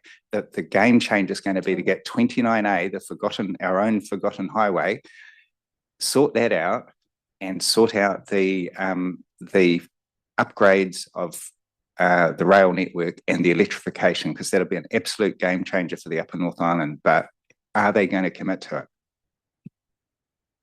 Councillor, and through your chair, I can't speak to commitments by Kiwi, but Kiwi is, as I mentioned, part of the team, and they're feeding in everything that they have programmed or planned over the 30 years, including some of those elements. But I can't, speak to Kiwi's commitments today. I'll channel our Deputy Mayor, who's great at getting action points listed. So can we please have an action point to report back to this committee on whether they have committed, and if not, can I suggest, I'm a non-voting member today, so can I suggest that there be at the next meeting a letter written if they have not committed to that? Because if they're pulling back from that, that's a serious issue in terms of all the whole of our transport network. I'd suggest you invite Kiwi Rail to come to this forum and give an update at some point. They will be at the RTC. I was going to say, it sounds like more of an RTC issue, and Kiwi Rail are members of that anyway, so that seems like the appropriate forum. This is more planning, and transport is an important part of planning, but it's not a transport committee as such. So I think that's RTC would be, in my view, more appropriate on that one. I think we're going to call it a day on that NZTA transport update. So thank you, Cole, and thank you, Andrew, for your input as well. Can I have a mover and seconder to receive the strategic transport plan update? Deputy Mayor Murray Benge and Councillor Daly. Put the motion. All in favour, please say aye. Against, carried. I'd like to do one more item and then we'll break for morning tea. And that is on page 38. We're on the population projection review. And we have Michael Cameron online to present this one. Michael. Thank you, Chair. Kia ora tātou. Sorry I can't be there today to do this in person. I'm actually flying out for Europe in a few hours, and I imagine my wife is at home quietly freaking out because we need to leave in about 90 minutes. So, and I know you're behind, so I'm going to try and keep this a little bit short. But I believe we've got... good. Please do. We've got some slides, so if those can be brought up, that would be great.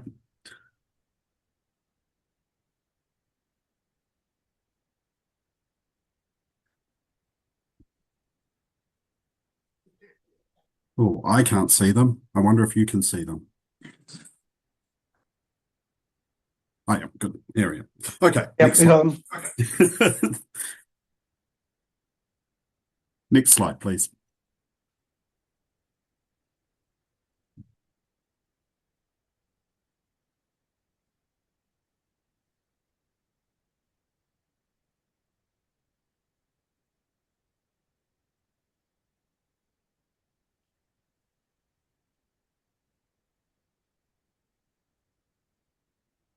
I'm just getting a black screen. Are you able to see the We're slide? still working on it, Michael.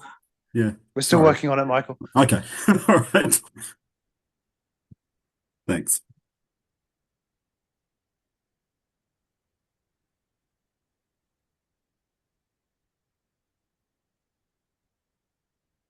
All right, we'll do it this way. Okay.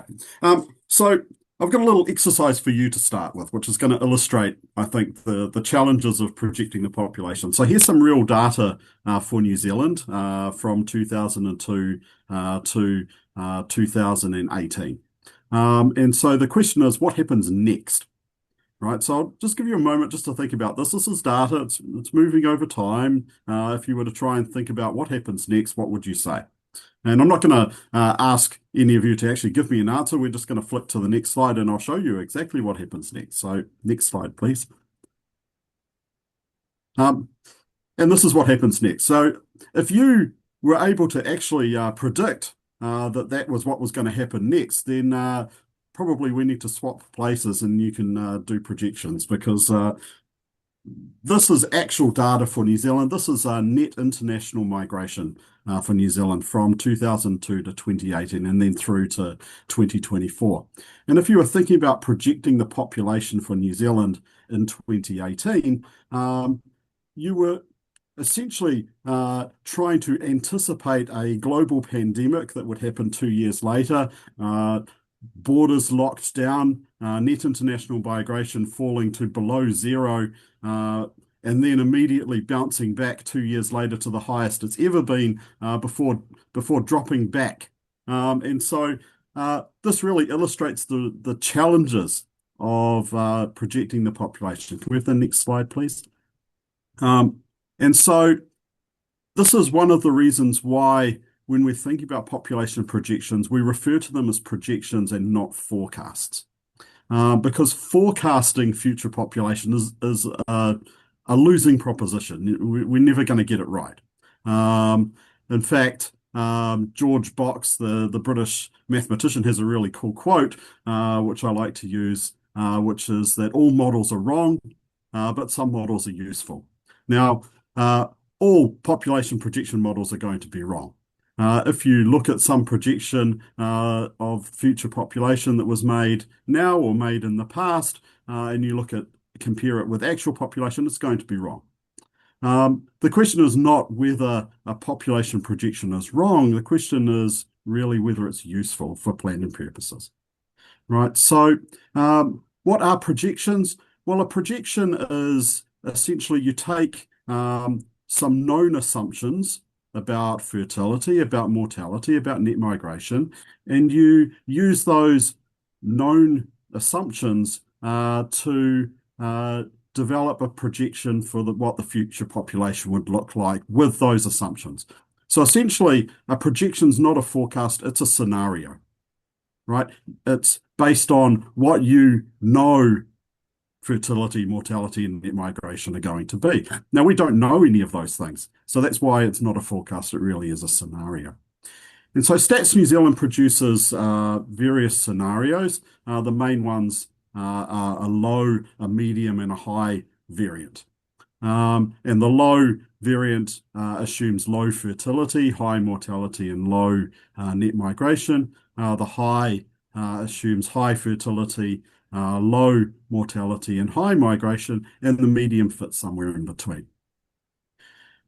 Now, a good way to think about those low, medium, and high is not that they are different forecasts about the future, but really that they encompass the uncertainty for the future, right? So Jacques Pote and I have done a lot of work on this, and internationally there's been a lot of work on this as well. That range between the low projection and the high projection for most projections, the range between the low and the high captures what's going to happen in the future about 2/3 of the time. About 1/3 of the time it's might be higher than the high, or lower than the low, right? And the medium projection is about the middle. About half the time, what the actual population is will be higher than the medium, and about half the time it should be below the medium. And so I think that's a better way to think about projections, is that they are scenarios, and the low, medium, high tell you something about the uncertainty. Now, Stats New Zealand has a particular way of doing projections. Stats uses what we call a top-down approach. So what that means is they project the population for New Zealand as a whole first, and then they project the subnational areas. So they project the regions, and they project the territorial authorities and local board areas. And when they do those subnational projections, they need to sum up to be equal to the national projection. And that has some particular consequences, which we've noted, Jacques Pote and I have noted in past work. It tends to make Stats New Zealand projections of areas that are growing quite fast a little bit too conservative. And on the other hand, they tend to project areas that are declining or growing very slowly. They tend to over-project those areas. And that just arises because if you've got to make things add up to a total, if you're over-projecting some, you're going to be under-projecting others. Now, the approach that Stats uses is what we call the cohort component model. And it's actually really simple maths. Because all that you do with the cohort component model is you take the population at some time t, you add the births, you subtract the deaths, you add the people who are moving in, you subtract the people who are moving out, and that gives you the population at time t+1, and then you just repeat that over and over again, because there really is only three things that people are doing when we're thinking about projecting the population. They're born, they move from place to place, and they die. And basically, that's the three components that we're trying to project when we're projecting the population. Can I have the next slide, please? Now, fertility, for the most part, is reasonably easy to project. It's on a downward trajectory in New Zealand, as it is in most developed countries and developing countries as well. Mortality, life expectancy is reasonably easy to project. It's pretty stable and growing slowly over time. But the thing that's really difficult to project is net migration. Right? If we go back to that data that I showed you right at the beginning, you get a sense of just how challenging it would be to try and project what net migration is going to be. And that is equally true, if not more so, for subnational population projections as it is for the national projection in total. Now, Stats, when they're projecting net migration, they essentially project a single number for each region or a single number for each territorial authority, and that combines both internal and international migration together. And that number that they come up with is not based on any formal model of jobs and house prices and land supply or infrastructure capacity or anything like that. And it's a little bit opaque where that number comes from. But let me just show you some of those numbers. So can we go to the next slide, please? So here's Stats New Zealand's net migration assumptions from their 2023 base population projections. And you can see there's a bunch of different columns there. There's the low variant, the medium variant, and the high. And then there's a projection there of net migration for 2028 and for 2053 under each of those three variants. And these are 5-year net migration numbers, right? So they cover a 5-year period. And there's a few things to take away from this big table. The first and obvious one is under the high variant, net migration is projected to be or assumed to be much bigger than it is under the low or under the medium. The second thing is that if you look at that first row, the Bay of Plenty region, and then you look at the next two rows below it, most of the net migration for the region as a whole is concentrated in the Western Bay of Plenty in Tauranga City. The third thing to note is that there's real uncertainty in these projections about what happens in Rotorua District and in Whakatane District. Under the low variant, Stats is projecting negative net migration. That's more people moving out of those districts than moving in. But under the high variant, it's projecting high net in-migration, so more people moving in than moving out. On the other hand, Kawerau and Opotiki, there's a little bit more stability, but of course those numbers are small, but the populations of those districts are much smaller as well, so you need to take that into context as well. Can I have the next slide, please? So Stats projects the population based on their assumptions about fertility, about mortality, and about net migration. And Stats updates the projections after every census. So they produced some 2013 base projections, so that's projections which started essentially in 2013 after the 2013 census, and those projections were released in February of 2017. Then they produced some that had a 2018 base, so the baseline there was the 2018 census, and they were produced in March of 2021. Then they updated those projections with the 2018 base in December of 2022. And then the 2023 base ones, which are the current projections, the most recent ones, they released those in September of last year. So here are those headline numbers for the medium variant for those past 4 sets of projections for the region as a whole and for the territorial authorities in the region. And a couple of things to note here. Firstly, each time Stats has done the projections in this region, they have increased the population that they're projecting. So if you take the region as a whole, when they projected the 2023 population in 2013, they were saying the 2023 population will be 318,000. Then when they did the same exercise 5 years later in 2018, they said, we expect the 23 population to be 346,000. And then when they did it, when they updated those 2018 base projections, they said it would be 370,000. The last column there is the 2023 base, so it's the actual estimate of the population in 2023, and you can see it was 346,500 for the region as a whole. So each time Stats New Zealand is projecting, they've been increasing what they were projecting 2023 to be, but actually it turned out the best estimate was for the 23 population was the one they produced in 2018 the first time around. The second time around, where they were projecting the June 2023 population, but they were doing that only in December of 2022, so they're only 6 months away. They were actually way over projecting what the population was going to be, and that creates a problem that we'll talk about in a moment. Can I have the next slide? So looking at 2043 projected populations. Yeah, great. Similar sort of story, right? Each time Stats has projected the population for the Bay of Plenty region, they've been increasing and increasing what they're projecting the population to be in 2043. And so why is that happening? Why is it that Stats is projecting, and each time they project more than they did the last time they projected for that same year? Well, one of the reasons why may be that they're getting it wrong.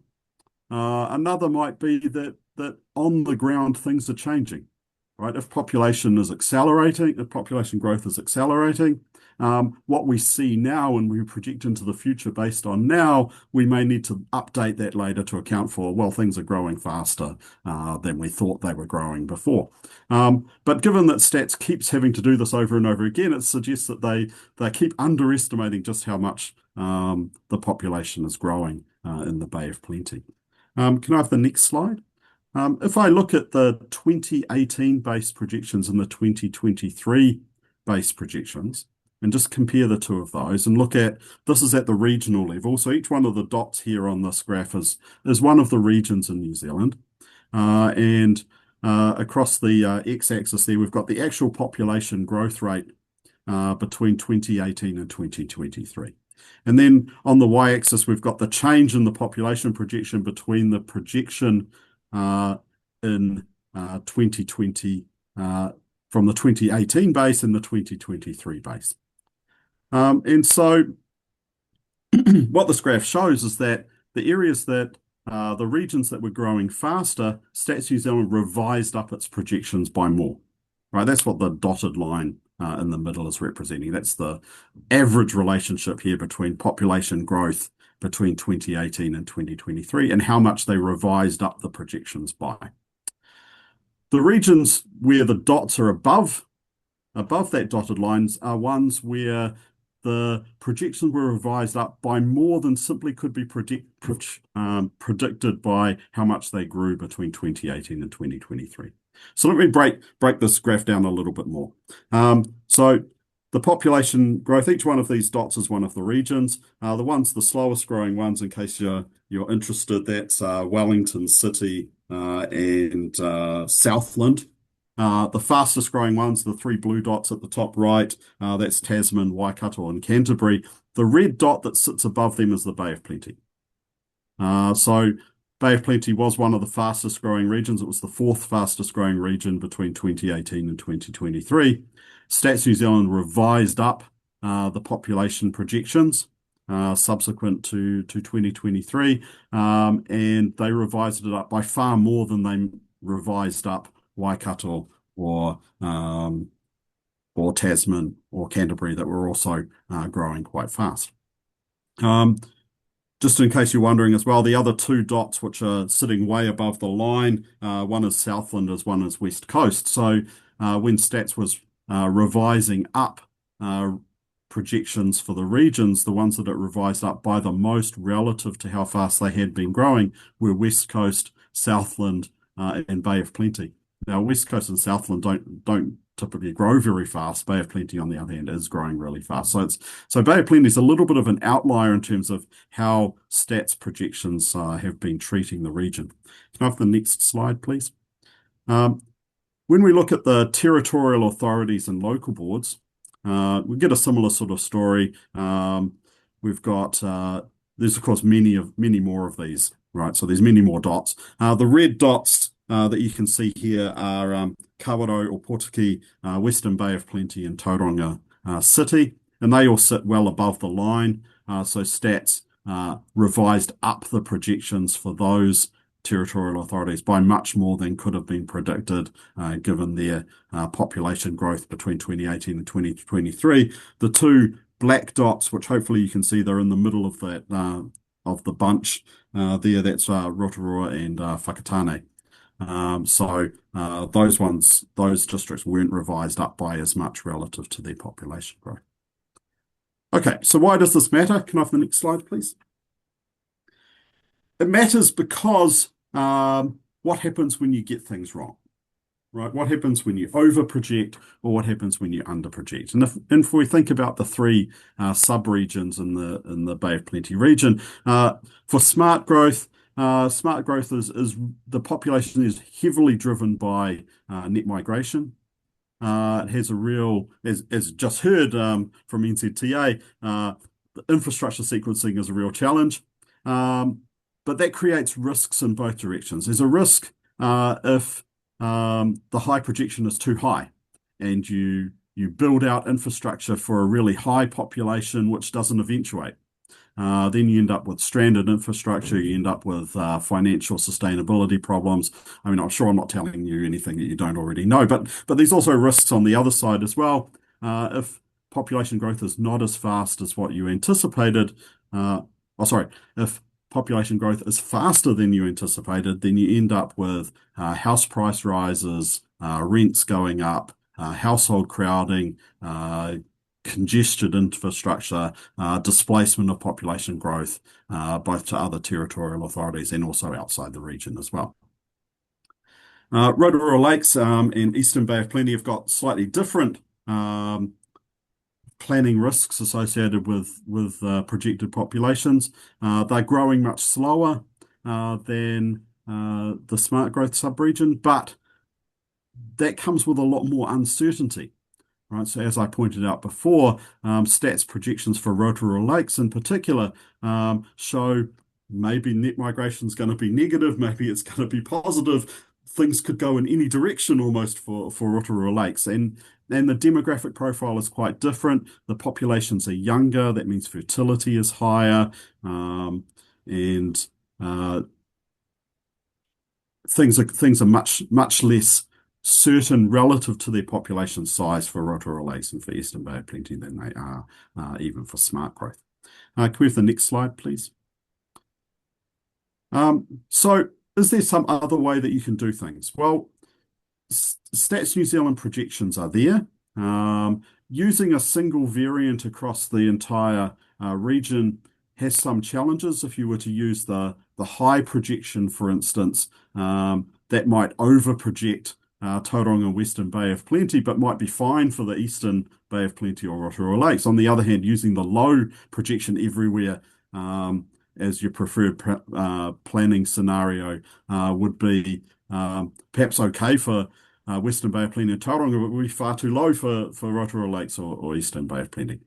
So is there an alternative? Well, I produce population projections, and I don't want to sound like I'm selling myself too much, but my projections are actually used by Futureproof in Waikato, so that's Waikato District, Waipa, Hamilton, Matamata Piako, Taupo District, Thames Coromandel have used my projections as well.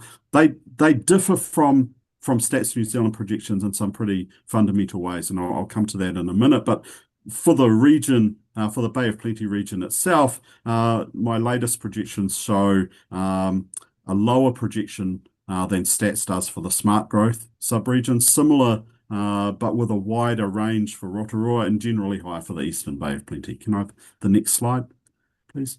So the key differences between the way that I project the population and the way that Stats does is in the overall approach. Stats uses this top-down approach, so they project the national population first.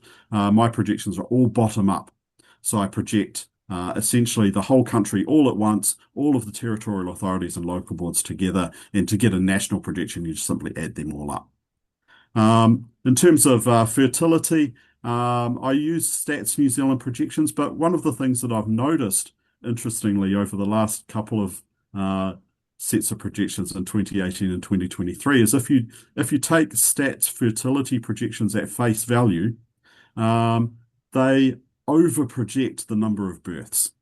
If you use Stats New Zealand's fertility rates that they're projecting for 2024 or 2025, and you compare them with the actual number of births that occurred in each territorial authority, it's far too high. And so I've recalibrated Stats fertility projections down so that they correspond more closely with the actual births that we observe. For mortality or survivorship, I just use Stats New Zealand assumptions, but where the real difference is in how we project net migration. So Stats has this one golden number for each subnational area, and it's not entirely clear where that number comes from, whereas I split out internal migration and international migration and model them separately. So internal migration is modeled through what we call a spatial interaction model, which is basically based on the idea of gravity. So you have, with Newtonian gravity, there's greater gravitational force between planets, let's say, that are closer together and those that are bigger. And migration works like that as well. You have larger migration flows between areas that are larger in terms of population size and between areas that are closer together. And the spatial interaction model just basically picks up those regularities in the migration flows between the different territorial authorities in New Zealand. So to use a local example, there's a lot of net migration, there's a lot of migration flow, in both directions between Tauranga and Western Bay of Plenty. Right. There's a lot of migration flows between Tauranga and Auckland, but those migration flows are for two different reasons, right? Tauranga and Western Bay of Plenty have a lot of migration flows because they're close together. Tauranga and Auckland have a lot of migration flows because they're big, right? And so the internal migration model picks up those dynamics in it, and it does a great job of picking up spillovers of migration out of Auckland into the surrounding areas, and it'll do a similar job for Hamilton and Tauranga in terms of growth spilling over into the surrounding districts.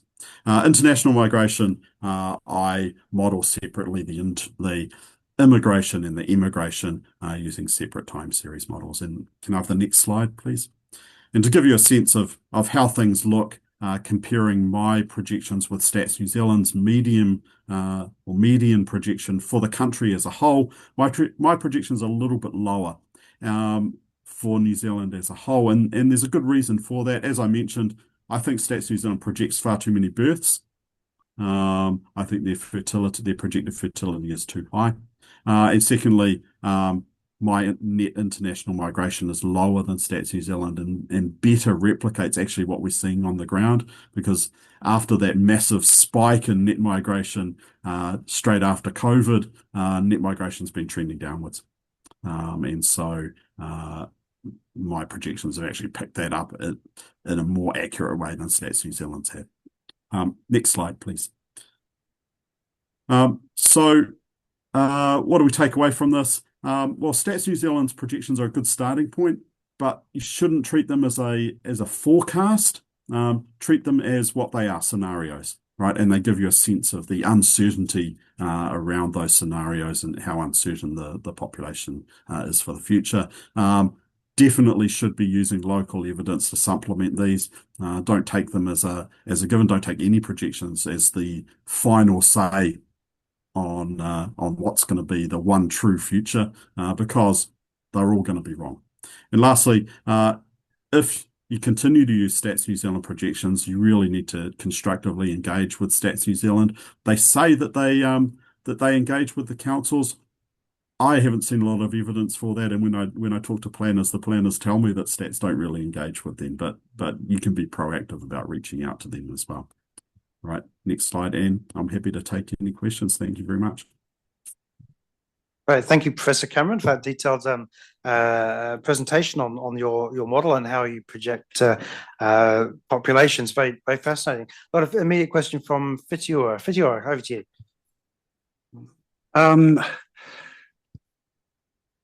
Firstly, what I've just heard over the last 20 minutes is that your projections will be off the mark to totally off the mark. Now, I think, because I'm assuming that Māori is in this formula, these formulas here.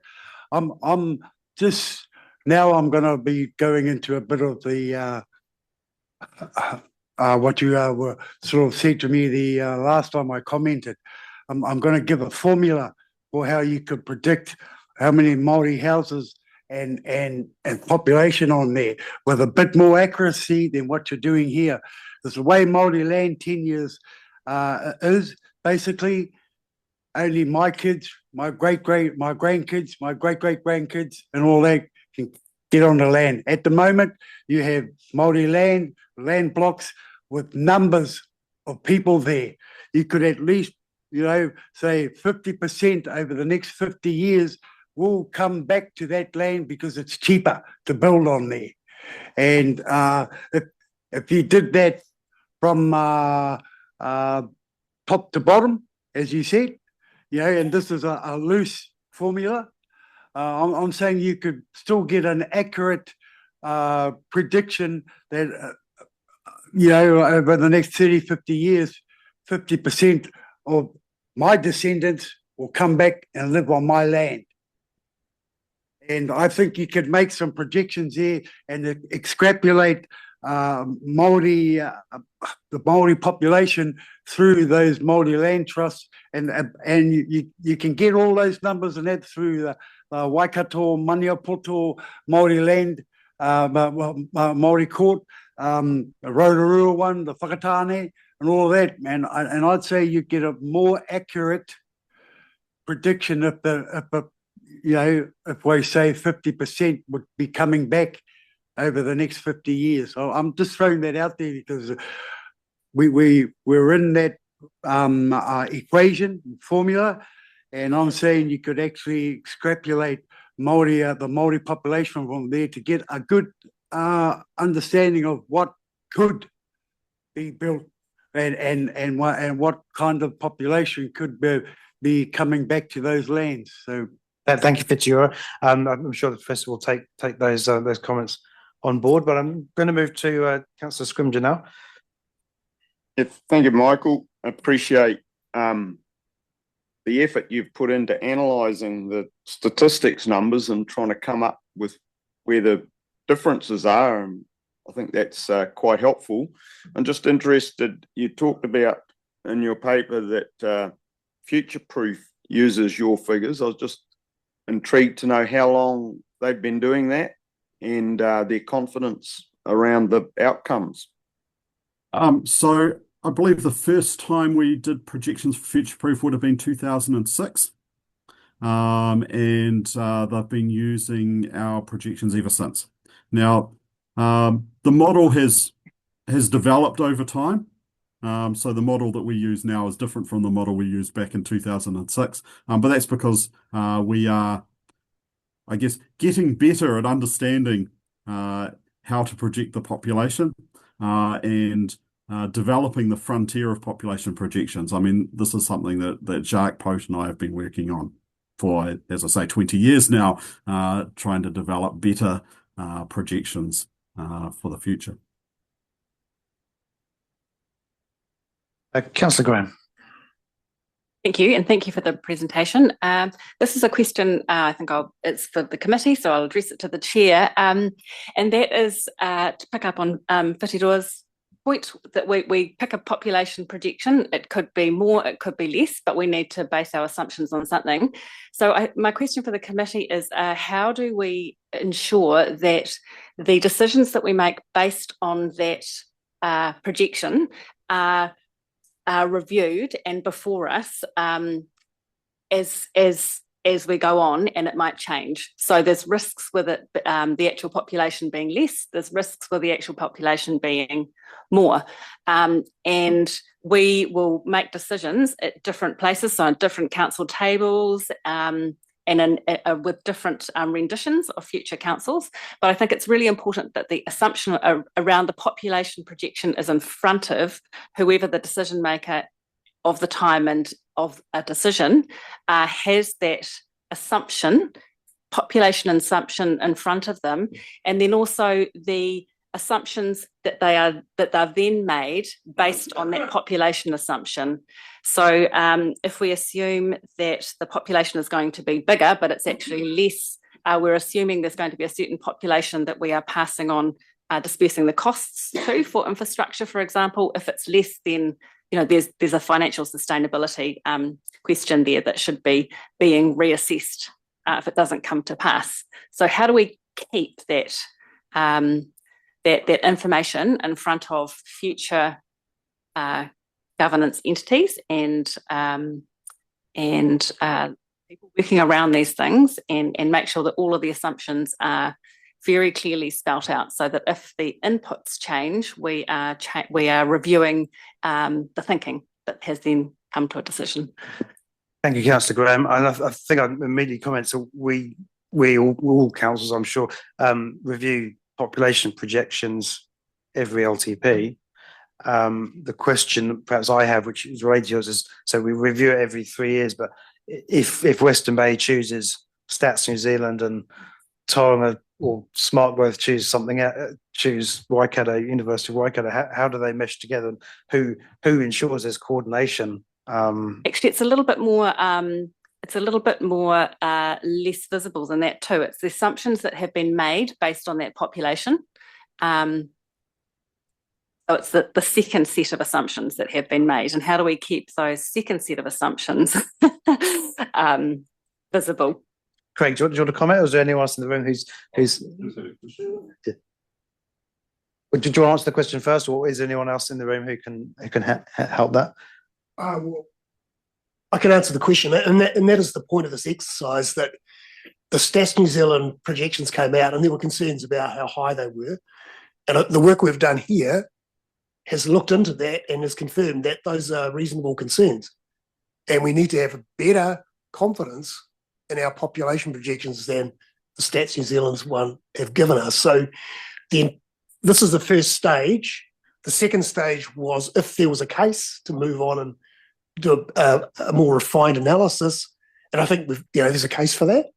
The next stage is for the university to do projections for the region and the territorial authorities within that. And that would be very transparent, it would be consistent, and each of the contributing councils would have their own factors that they can incorporate into that, the thinking and the modelling, make those very explicit. So the idea is we have a foundation report to support the RSP that has that information clearly in it, which will then provide a basis for future updates. You know what the start position is. At the moment, you can find that information, but it takes a lot of searching. The idea here is to anchor that in one place, so it's really easy to do that looking ahead. So I still think we need to take the next step on though too, and be really clear in the decision, the assumptions that are being made based on that too. And we are reviewing the second tier of decisions too, so that we don't just go, okay, that's where we're going. We've now said it's going to be a bigger population, but we're embedded on this path here because we're assuming that that's going to be a fun, the right outcome. So, and often those are the second tier decisions, I think, are not visible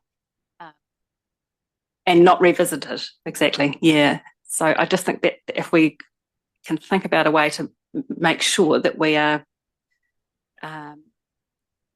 we have some, spelt out methodology that we are then saying this is what we are using in terms of our, financial sustainability assumptions and our whatever, that it's very clear. I'll go to Mahi. Just an observation. I think my perception that because we're always playing catch up with infrastructure, it's not like we're got ahead of the curve on some of these. So just because there's a slight, the projection for 2040 might change slightly, we probably wouldn't choose not to build something because we're still catching up from 10 years ago. Maybe that's a bit cynical, but that's yeah. Yes, and I think it's just thinking about that, but we're assuming that there's a population coming to pay for it as well. If that doesn't happen, then how are we thinking about recovering and allocating those costs? Yeah. Yeah, thank you. Really interesting thought piece, and thanks for the projections. My question was, in all these projections, have we got the sort of projections that I'm not sure how long you've been doing these projections for, but have you looked at the projections versus actuals to see where those actually sit? I can see a lot of the uplifts, etc., but I haven't seen any of the actuals and where they sit with those projections over time. Yeah, no, that's a great question. Yes. So obviously when you try to predict the future, you want to go back and see how well you predicted. And while I started out saying the projections are not predictions of the future, they're not forecasts, it's still worthwhile seeing how they relate to how the actual population shook out. And Hamilton City Council also did this recently for our 2018 base projections, and they were more accurate than Stats New Zealand.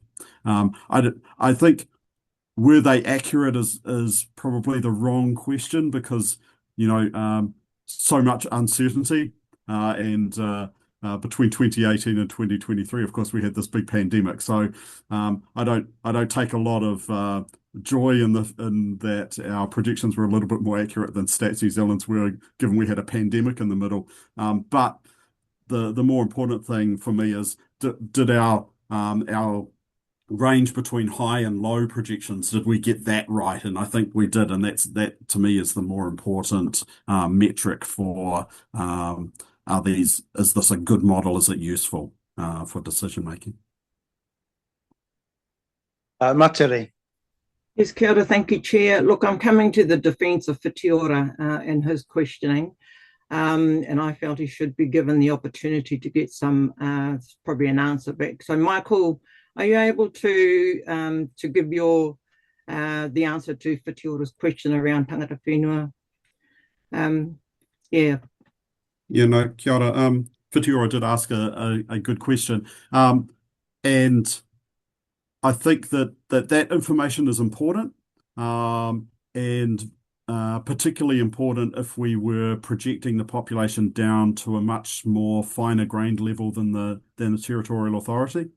So if we were doing projections down to the SA2 level, for instance, right, to the suburbs of if you're thinking about an urban area, that's what the SA2 level is. The question Whitiora didn't ask, but I thought that's where he was going, was about ethnic projections, and projections of ethnic populations such as the Māori population as one example, do require some additional assumptions, right? So I've explained how we do projections for the total population and age-specific, gender-specific population, but to do ethnic projections, you need some additional assumptions about, for the Māori population, about Māori migration and about Māori fertility and so on. So there's some additional complexity and some additional uncertainty, despite Whitiora's belief that it makes it much more certain. Actually, anytime you try to project a smaller population, you've got a little bit more uncertainty there. I thank you. Thank you. Any last questions before we move on? Councillor Oates from the House of Crowther.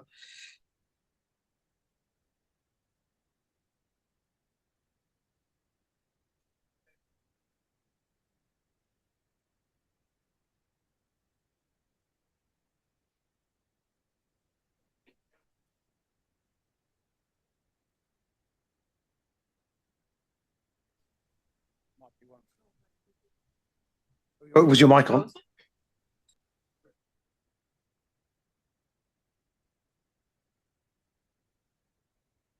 Oh. Right. We had a dud microphone. Sorry about that. Thank you, Chair.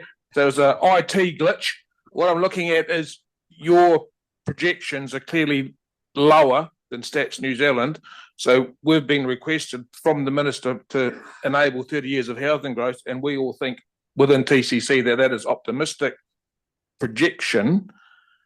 Thank you for the report, because it's now given me some information which I can particularly challenge the Minister on his growth projections, because what it's showing me here is it has a great impact on how we plan and how much money we pour into planning and potential growth projections of what's in front of us. So can you just confirm my question? Minister Bishop uses Stats New Zealand's statistics in order to do growth projections within the country, and that's what he's based his growth projections on for this Western Bay region. Yeah, I think yes, that's my understanding. I'll also make the comment that that Hamilton City Council shares similar concerns in terms of both the high projection from Stats New Zealand being too high, and the challenges of releasing that much land for growth. So you're not alone, I guess. I think, Ray, perhaps you can confirm we're required to use the high projections, aren't we? Well, we're not. That's the indication, the national direction. That came out in a report about a year ago that we should be looking at Stats New Zealand high plus a 20% contingency on top of that. So, which makes, it's a big number, but that's not for infrastructure. that's purely for land supply, and it's all about providing a lot more supply to enable the market to operate more effectively and pull down pricing. That's the intention. So for the infrastructure side of it, you use a different kind of projection. Probably the stats medium would be more likely. Because if we're using Stats New Zealand, which is already high, and then adding 20%, and it's all getting a bit far-fetched potentially. Would you agree with that, Professor? Was that a fair assessment? I believe the stats high is very high. It's certainly far higher than my high projection.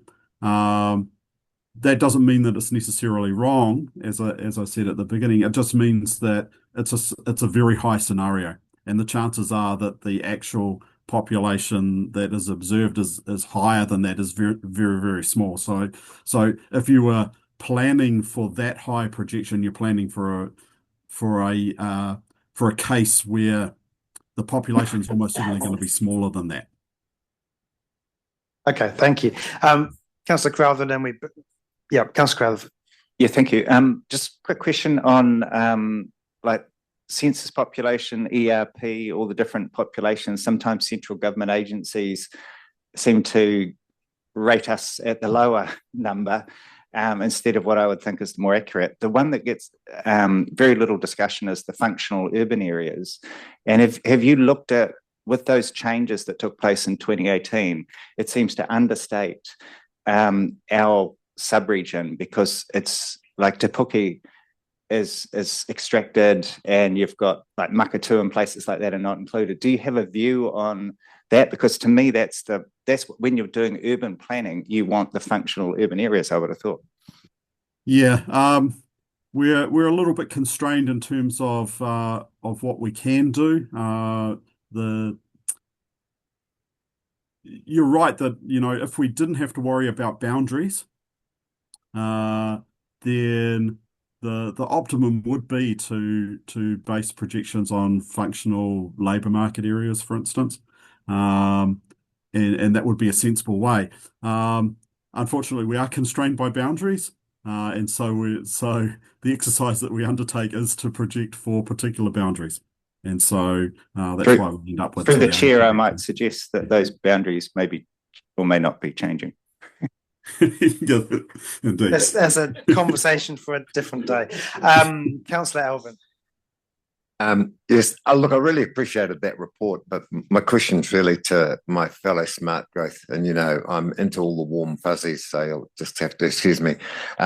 And I'm agnostic about Auckland, so please don't be offended when I say that, when we have a whole pile of Aucklanders come here, they bring Auckland with them, and the very thing they don't want to do is bring Auckland with them.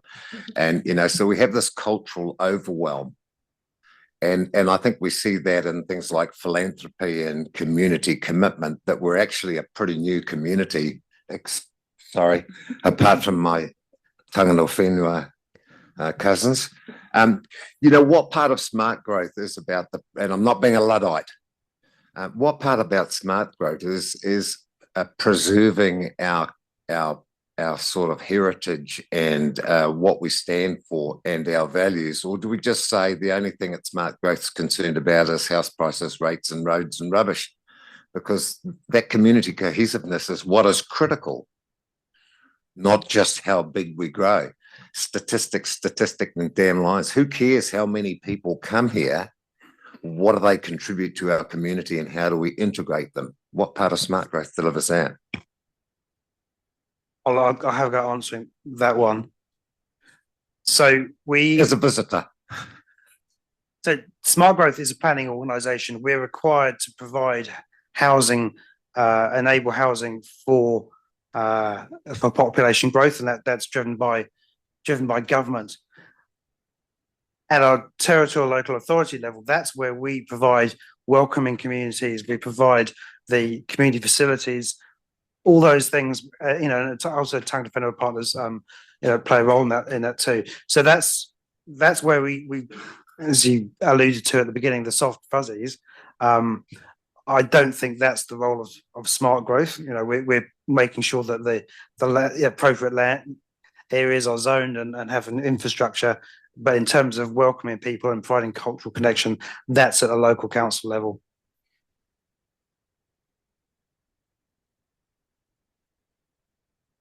Okay, I think we're getting towards tea time, and I think we've been going quite a while. So I'm going to seek a mover and seconder to receive the report, and then we'll have morning tea. So do I have a mover and seconder? Councillor Scrimger, Deputy Mayor Schooler. Would you like to say anything, Harcourt? Sorry, did I? Oh, yeah, can I just ask, Mr. Chair, that the point that we made earlier in terms of a agenda item, can we just note that as an action point for consideration in the future? Sure. Okay. Yeah. Okay, I'll put that motion anyway. All in favour, please say aye. Against, that's carried. So, so thank you again, Michael. Appreciate you've got to probably dash off fairly soon. So thank you for your presentation and helping us today. We'll take a break until 12 o'clock and then come back for the rest of the agenda. Thank you.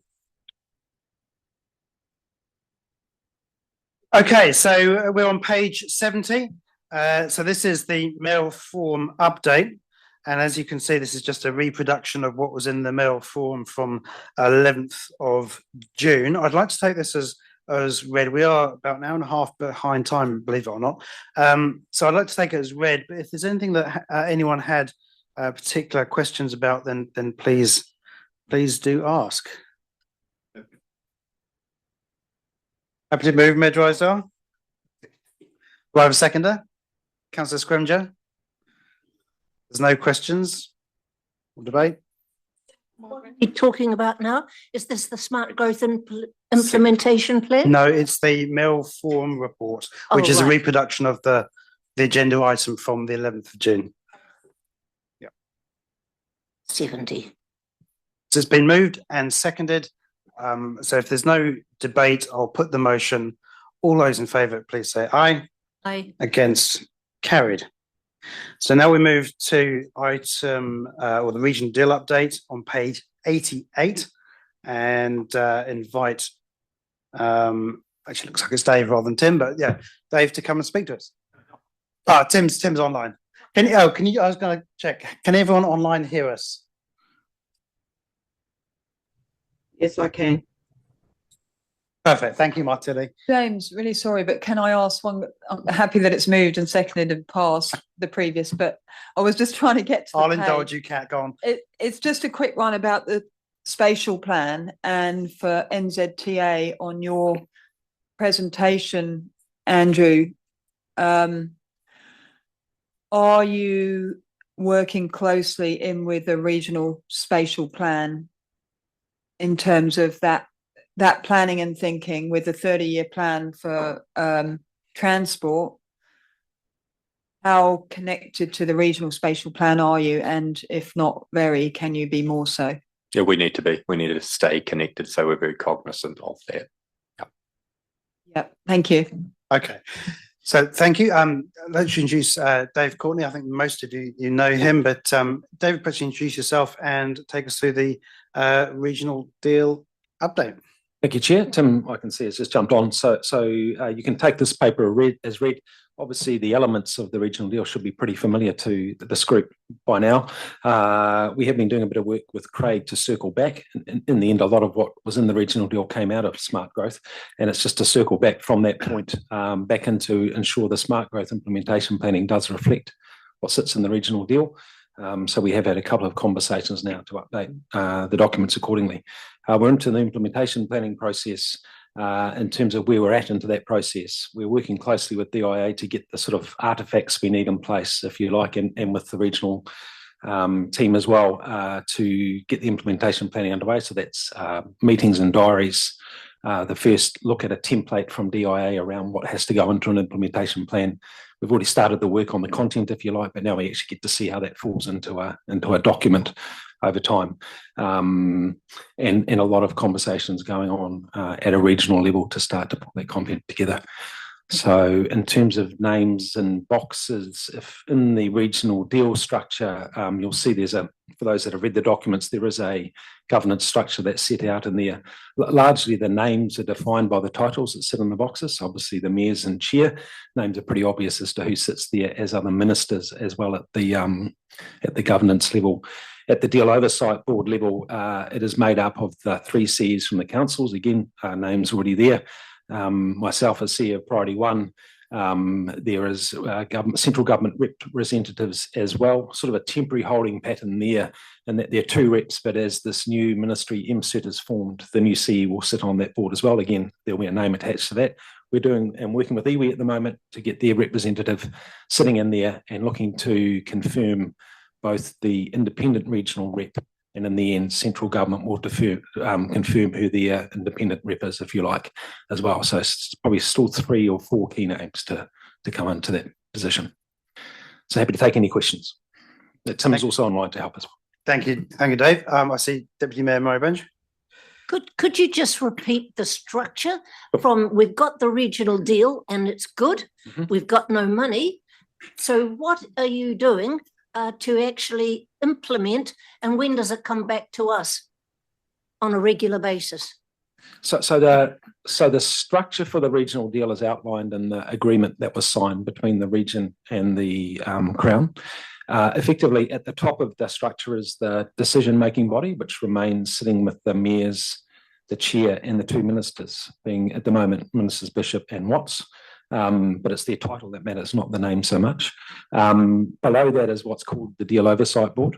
So that's consisting of the council CEs, iwi rep or reps, Priority One as a private sector rep, and then those independent representatives as well, and NZTA, sorry, I should mention, also sit on that board.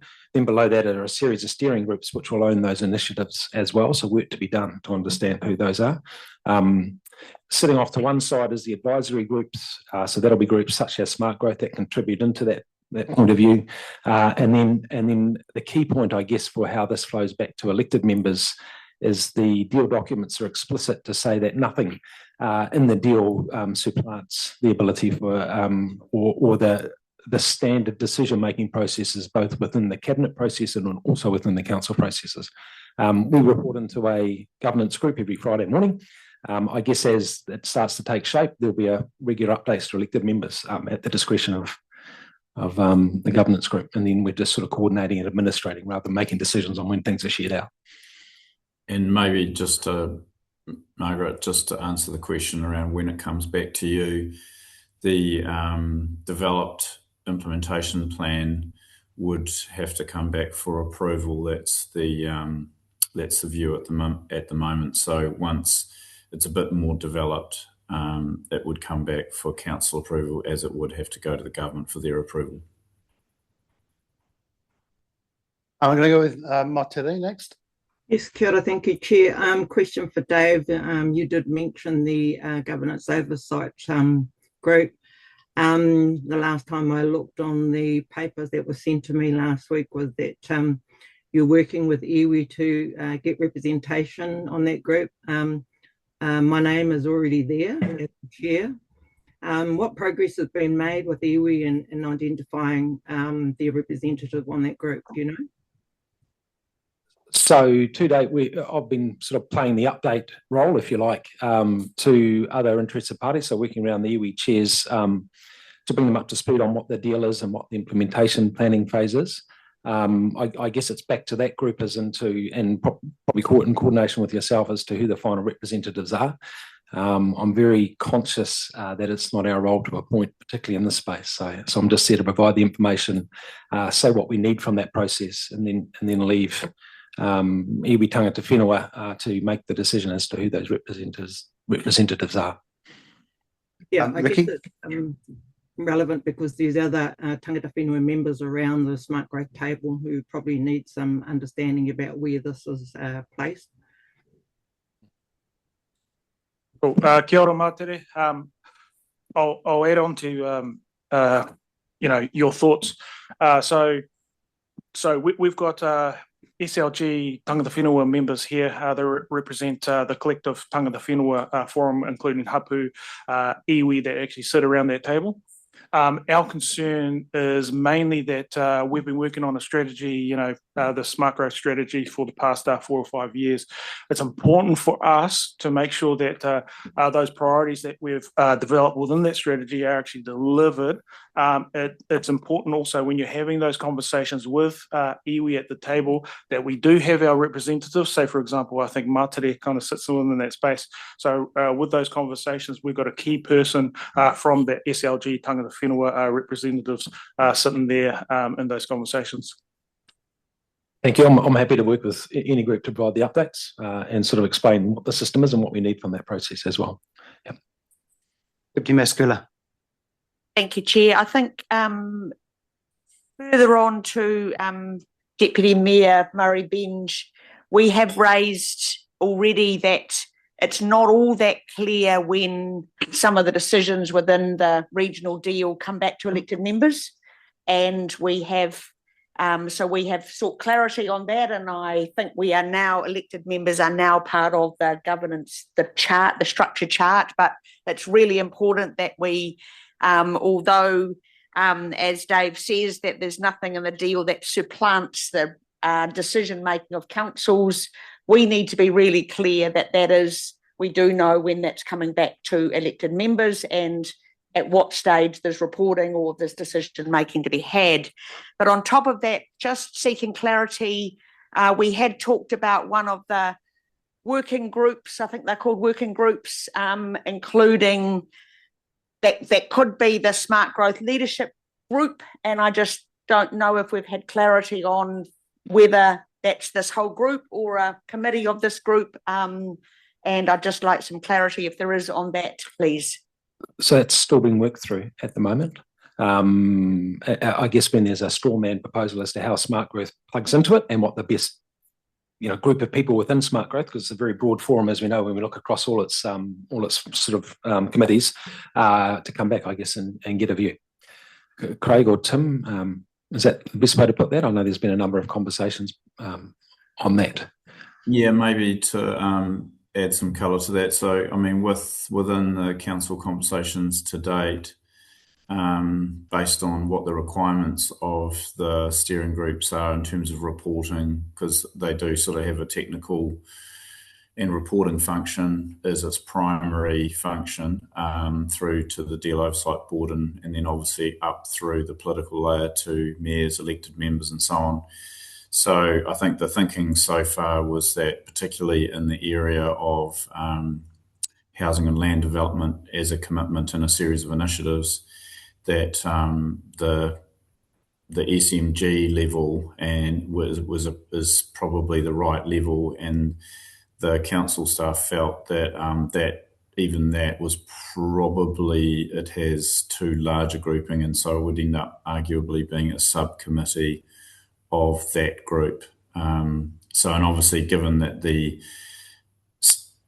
initiatives and commitments are broad and wide-ranging, some of them are obviously economic, some of them are in the social infrastructure, and then the land and housing, and then transport. There's still further work to be done on some of the other areas, but sort of that's the thinking to date in terms of the level of smart growth that would sort of be the steering group level, and then at the working committee level, which is below that level, so that's sort of really down to doing the stuff. The most notable one is obviously related to the development of a regional spatial plan, or the sub-regional component of that broader spatial plan. And obviously, as there is work already being put together, and I think a technical working group is being established for that as a part of the resource management transition or the resource management changes, that working committee would be co-opted. I think the general view of councils was trying to make sure that there isn't duplication, where possible to use existing sort of structures and reporting channels, so that it's not creating duplication within the existing workload.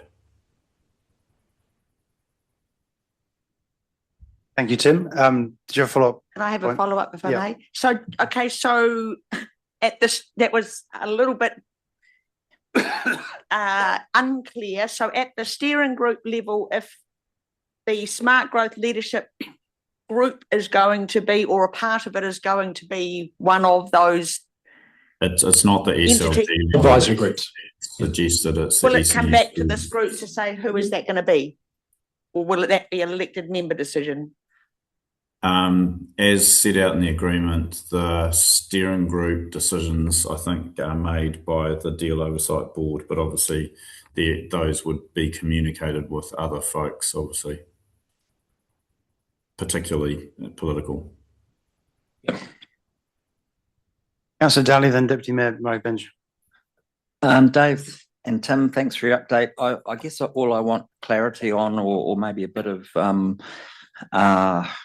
explain how these transport projects especially tie into council's long-term plans and the regional transport plan, and how we make sure that these projects are actually recognised within these other plans and funding committed somehow, and make sure that obviously they're in the regional deal. So we've got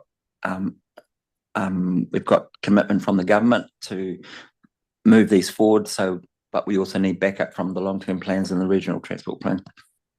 Tom, I'll let you.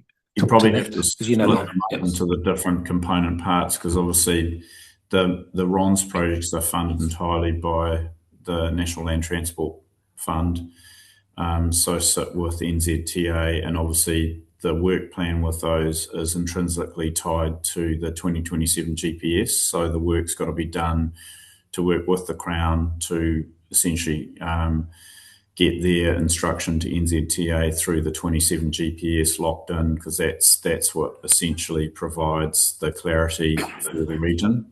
And then if you look at the local roading component, where we're essentially targeting getting the 51% funding assistant rate, that has most of those projects sit within the RLTP priorities, so are quite well known.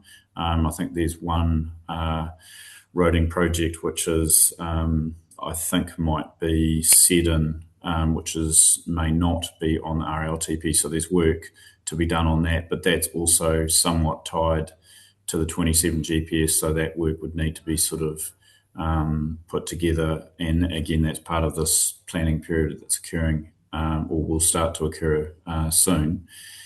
And then the two projects that are essentially part of the asset recycling program, which is connecting Mount Maunganui and Katikati bypass, I mean, they're obviously a little bit intrinsically more complex because of the source of funds that has to go through a sort of a developed process. Both of those projects are likely to be 2030 and beyond projects based on, the Crown uplift and the budget from the Crown, and also from a timing perspective, the region's ability to do the project. So connecting Mount Maunganui obviously can't start before 15th Ave and Turret is complete in, I think, 28, 29. And both those projects in the RLTP already anyway. Yes. Yeah. Yeah, no, thanks for recognising the Seddon Street one. I guess my follow-up question is, and I know you've had extensive conversations with the Crown already, but is there any chance of increasing the FAR from 51%, do you think, to recognise the significance of these? I don't think so. I'll be one for Andrew. I can grab that one. So the FAR is being reviewed as part of the NLTP process across the country at the moment.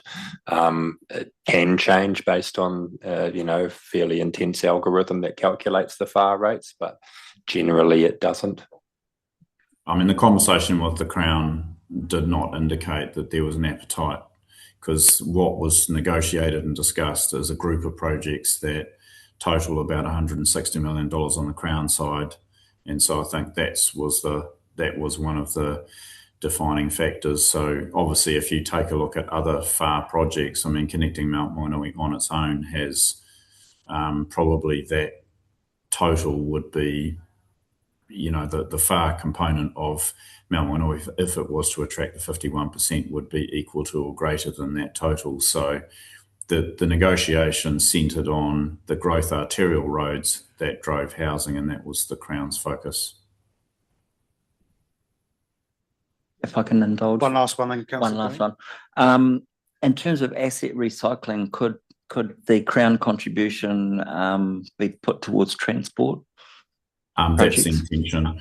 The Crown uplift would be against the agreed projects at the moment. The two projects which were put forward and agreed by, the broad sort of stakeholders of the region were those two connecting Mount Maunganui and Katikati bypass, and the Crown also agrees with those two projects at this stage. But obviously, all of that and the asset recycling will be subject to further work, I'm sure. Deputy Mayor Murray Bench. And that would be additional to the FAR, not correct. They're different. They're different projects. Yeah. Deputy Mayor. Could I say that Seddon Street is really essential, because the congestion in Te Puke is horrific, both morning and night. But that wasn't what my question was. Dave, you've got all these layers of decision making. Can you bring all these powers together to support NZTA to make sure we get to Te Puna to Mokora up and running as fast as we can? So what you heard from Tim is effectively saying that the deal doesn't sit outside any decision-making bodies, ways of making decisions, whether it's an NZTA or whether it's through councils or cabinet, etc. What it does do, though, is put clearly at the top of a list between the region and the central government. These are the things that really matter to us. And then there's a commitment from both sides to get those things to the top of the list, if you like, the prioritisation list. And Tim has spoken to how that happens through the GPS and the other methodologies for putting roads to the top of the list, if you like, from a FAR perspective. It could well be the same for some of these other projects. And I don't know if you want to talk to sort of how progressed stage 2 is in the process. I mean, you've kind of covered it off, really. And I mean, look at Cambridge to Piarere, it's taken many years to get to the point where it's actually had to have Crown funding allocated to get it off the ground rather than NLTF. And spoke before about, the scant amount of funding that is available. So having a regional deal does help elevate prioritisation. And that's what I see this list as being able to do over a long period of time, but also in partnership and a closer working relationship between Crown and the local bodies. I see Martelli had a hand up. Is it again? Are you another question? Thank you. Just quickly, no, it's not really a question to their report. I just seeing some observation here, but also some comments and feedback from some of the landowners around the Western Bay, is that there's noticing some overlap between the SmartGrowth program and the emerging regional deal workstream. And in their view, there is a strong case for deliberate collaboration and coordination across both initiatives. And while each program has its own governance and arrangement, priorities and reporting requirements, many of the underlying outcomes being sought are shared, particularly in relation to housing, infrastructure, economic development, transport, environmental resilience, and Māori participation. So I believe that a coordinated approach will help ensure that resources are used efficiently, momentum is maintained, and the sub-region remains focused on achieving tangible outcomes. So just really avoid duplication of work and efforts. The SmartGrowth and the regional deal progress their respective works. Coordination approach will reduce inefficiencies and minimise stakeholder fatigue, maximise existing work and initiative, ensuring appropriate resourcing and maintaining a strong focus on delivery and outcome. I just want to put that there. Thank you. Thank you, Marcia. I think that's sensible that those are aligned, and I'm sure we will. A lot of the people are the same people in the room, to be fair. Heta, and then Pediola. Kia ora. Firstly, I'm just acknowledging the approach that you are taking in terms of representation with Māori. I think I want to acknowledge that it is very sensible and it is actually a favourable approach from my view to allow Māori to have some space to make those determinations. So ngā mihi. But my question is around, and this is on page 93, social infrastructure under health. It says the sub-region and the Crown will form an independent joint planning group that will agree on a plan that meets the anticipated future growth needs. And there's similar wording under education. So my question is, the independent joint planning groups, will there be Māori representation on those groups? My assumption is absolutely yes. The work is still to be done on how those groups are formed and who leads them, but clearly Māori would have to be involved in those. It's certainly in the front of our mind when those groups are pulled together to make sure that representation sits there. Of course, hence getting the representation into the structure sorted is really important. So eyes and ears are there and these things are tested, and where things are dropped, clearly they can be pulled up and made to sure the right representation is there. Thank you. Fitzgerald? Yeah, I'll sort of play devil advocate for you guys, because city regional deals, they are plenty wide. You're talking at the very least 20 iwi entities. And inside those iwis, there's some hapu there that will not let the iwi talk for them. So, you know, I don't know how you're going to get the at least 20 representatives on this regional deal, because at the moment you've got one representative that goes around with you guys what's his name, Ruanui, and then you've got Matare as the smart growth, you might as well say, and I'm the alternate for Matare. That's 3 of us, you know, and only 2 of us attend all these meetings and spatial meetings, and I'm afraid that the young rep has got on will be there. He does not attend too many of our spatial planning meetings. So I'm wondering, at the very least, he's got to be going through all the minutes that we've been churning out and coming up with suggestions that are coming from those minutes, and not just himself. You know, he's isolated, and you know, to me, could get caught. You know, like I'm just thinking of him. I think it's probably important to note that Rangi was appointed formally by the combined Tangata Whenua Forum for the negotiating period, which was completed when the agreement was sent to Cabinet and signed by the region. So his role as it was appointed through the forum is essentially complete. So he isn't sort of involved in a formal sense, and he reported back to the combined forum in his function and capacity as part of the negotiating team.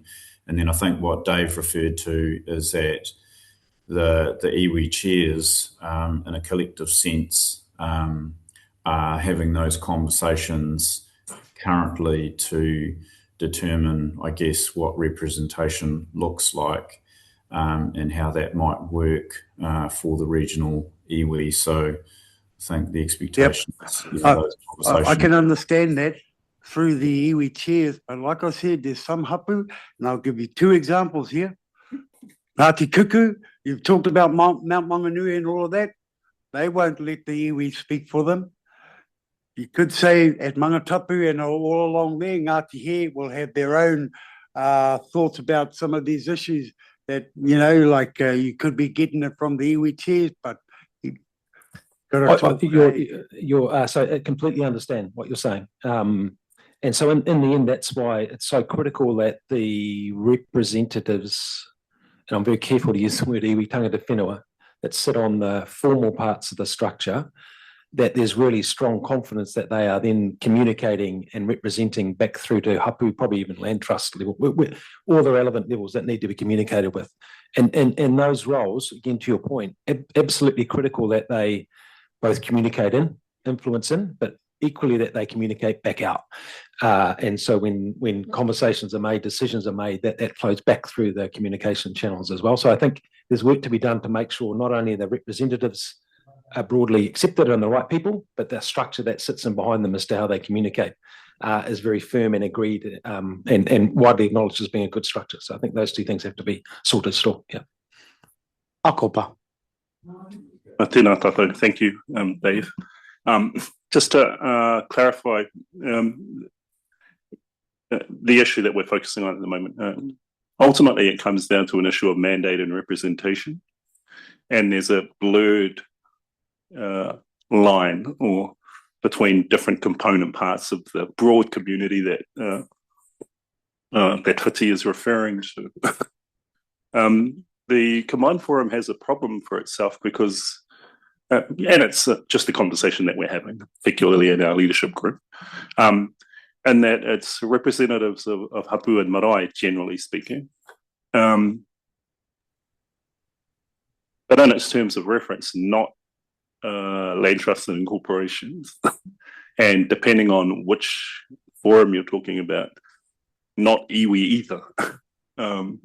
So what the Combined Forum is required to do, however, is advocate or support all of them. So there are a range of blurred lines, and we've been having this debate, Whiti, for at least a year, just to sort of clarify who does what. How many 28 years for the life of the Combined Forum. Really, the new dynamic that's been introduced is the treaty settlement component, which is an iwi responsibility and a PGSE responsibility.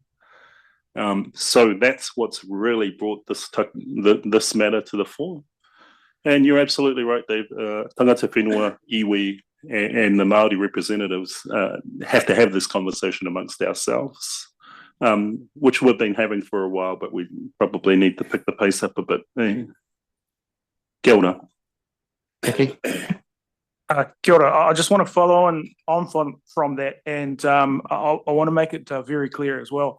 So it was mentioned that Rangi was negotiating on behalf of CTWF, Collective Tangata Whenua Forum, and now our expectation is that those communication loops need to be in place, and for there to be another mechanism where iwi, well, I'll say it, hijack the process. Where's the space for CTWF where all iwi and hapu are collectively working together? I would suggest us as the SLG Tangata Whenua representatives will go away. We'll have a conversation about that and create another maybe another pathway so that these gates aren't being kept. Thank you, Ricky. Any final questions? Councillor Crowther. Yeah, just different topic, although I strongly support what's just been said. Back on the transport, I think this committee or the regional deal subcommittee or whoever has the ability to do it should be more proactive in actually communicating to our public what the reality is of those two projects that Tim was talking about, connecting Mount Wanganui and the Katikati bypass. And I see your worships, you're in the media again this week and were featured in immediate post-signing of the deal, but the public don't understand that although there are some nice words there around asset recycling in the initial press release, I think, but the reality is that the public will have to front up with probably, my guess would be closer to $1 billion than $500 million. And most of that will be funded through asset sales. And the longer we wait to kind of have that conversation, the harder it gets for our council, because we had a meeting 2 weeks ago, well, just under 2 weeks ago, where we were asked to prioritise in our long-term plan 3 big transport projects, and one of them is connecting Mount Wanganui. And my approach at the moment is, unless I can see a pathway there, I would demote that one, because we're told the pressure will be too great to do all 3. We don't have the debt headroom to do it. So I would be looking for some kind of collective views around this table at some point soon to kind of give us some perspective on that, because these are huge issues for our sub-region. And potentially what could happen is we could make a call on that and we would chop one of those 3 transport projects. I'm not saying this necessarily has to be the forum, but I just see a huge gap there. And part of that gap is someone who's in charge of the regional deal needs to start telling the public what's coming their way, because I think they will get a bit of a shock when they realise. I think this is where the council decisions come in. So it's not for SmartGrowth to tell the regional deal that we don't want connecting Mount Whanganui. That's a regional deal and Tauranga City Council decision, and the funding mechanism is laid out, and that's, you know, if you want to recycle whichever assets, that's TCC's decision. We don't have the ability to communicate around the deal in the way that is unconstrained around that, because that's the whole problem, is that I can't go out and have a conversation. I'm not empowered to. Let's put it that. I could, and I obviously have discussions with people when they ask me, but I mean, I'm not empowered to go. I would happily go out there, and I've advocated we should do that in the Joint Transport Committee's resolution, which was to engage on the transport system plan. I see that as an absolutely critical part of that, but I don't know if you guys do, and you make the decisions. I acknowledge that some aspects of the deal are hard to communicate easily. You start talking about fare rates and crown uplifts and so on, and that's, you know, people's eyes glaze over at that point. So, but in time, once the implementation plan, I think then you've got far more concrete information about what's going to happen and when than we do at the moment. And so it's probably premature to start trying to explain that in too much detail, because there isn't much more than what's written there now at this point. I just respectfully suggest that the people of Tauranga and the Western Bay are a lot smarter than that. And I think they have their heads absolutely around these issues. We just have to talk to them and tell them the truth. And we had a case yesterday where I congratulated our council on doing that. And we had a fantastic outcome on something that was previously regarded as so bad we couldn't even talk about it publicly. But now it's a great success. And the same could happen here. But we have to talk to our communities. Deputy Mayor. Want to remind people how important it is that we work together on this. The Katikati bypass was going to be implemented years ago, and 2 men stopped it. And so 2 men in Katikati area, they stopped it. So getting the system going is really quite important, but it's connected to the population growth as well. That means zoning could come into it. So there are many questions to be answered, and we'll work through them happily, sir. I'm quite sure you'd agree with me. But for SmartGrowth, the challenge for this table is that SmartGrowth had an opinion years ago that they would 4-lane Tuamokaroa by 2015. And here we are, 2026. And so, Tim, that is the challenge. We've just got to get things underway as fast as we can. But working together, sir, is paramount. Thank you. I'm really keen to move on because we're getting behind again. So thank you for your comments on that. I think we've had an update, but yeah, watch out for the implementation plan as it's developed and comes back to us. So there's 3 recommendations there. Do I have a mover and seconder for those recommendations, please? Deputy Mayor Murray Benj, and who else would like? Councillor Roseboom. I'll put the motion. All in favour, please say aye. Against, carried. So we move on to page 95 and the SmartGrowth implementation plan update. So this is a different implementation plan to the regional deal implementation plan. But anyway, Craig, this one's you. Assuming everyone's read it and take it as read, just to highlight that the implementation plan is a requirement under the NPSUD. We need to have one to implement our future development strategy. It's a coordination document that helps all the partners align their resourcing efforts to achieve the outcomes that are sought. In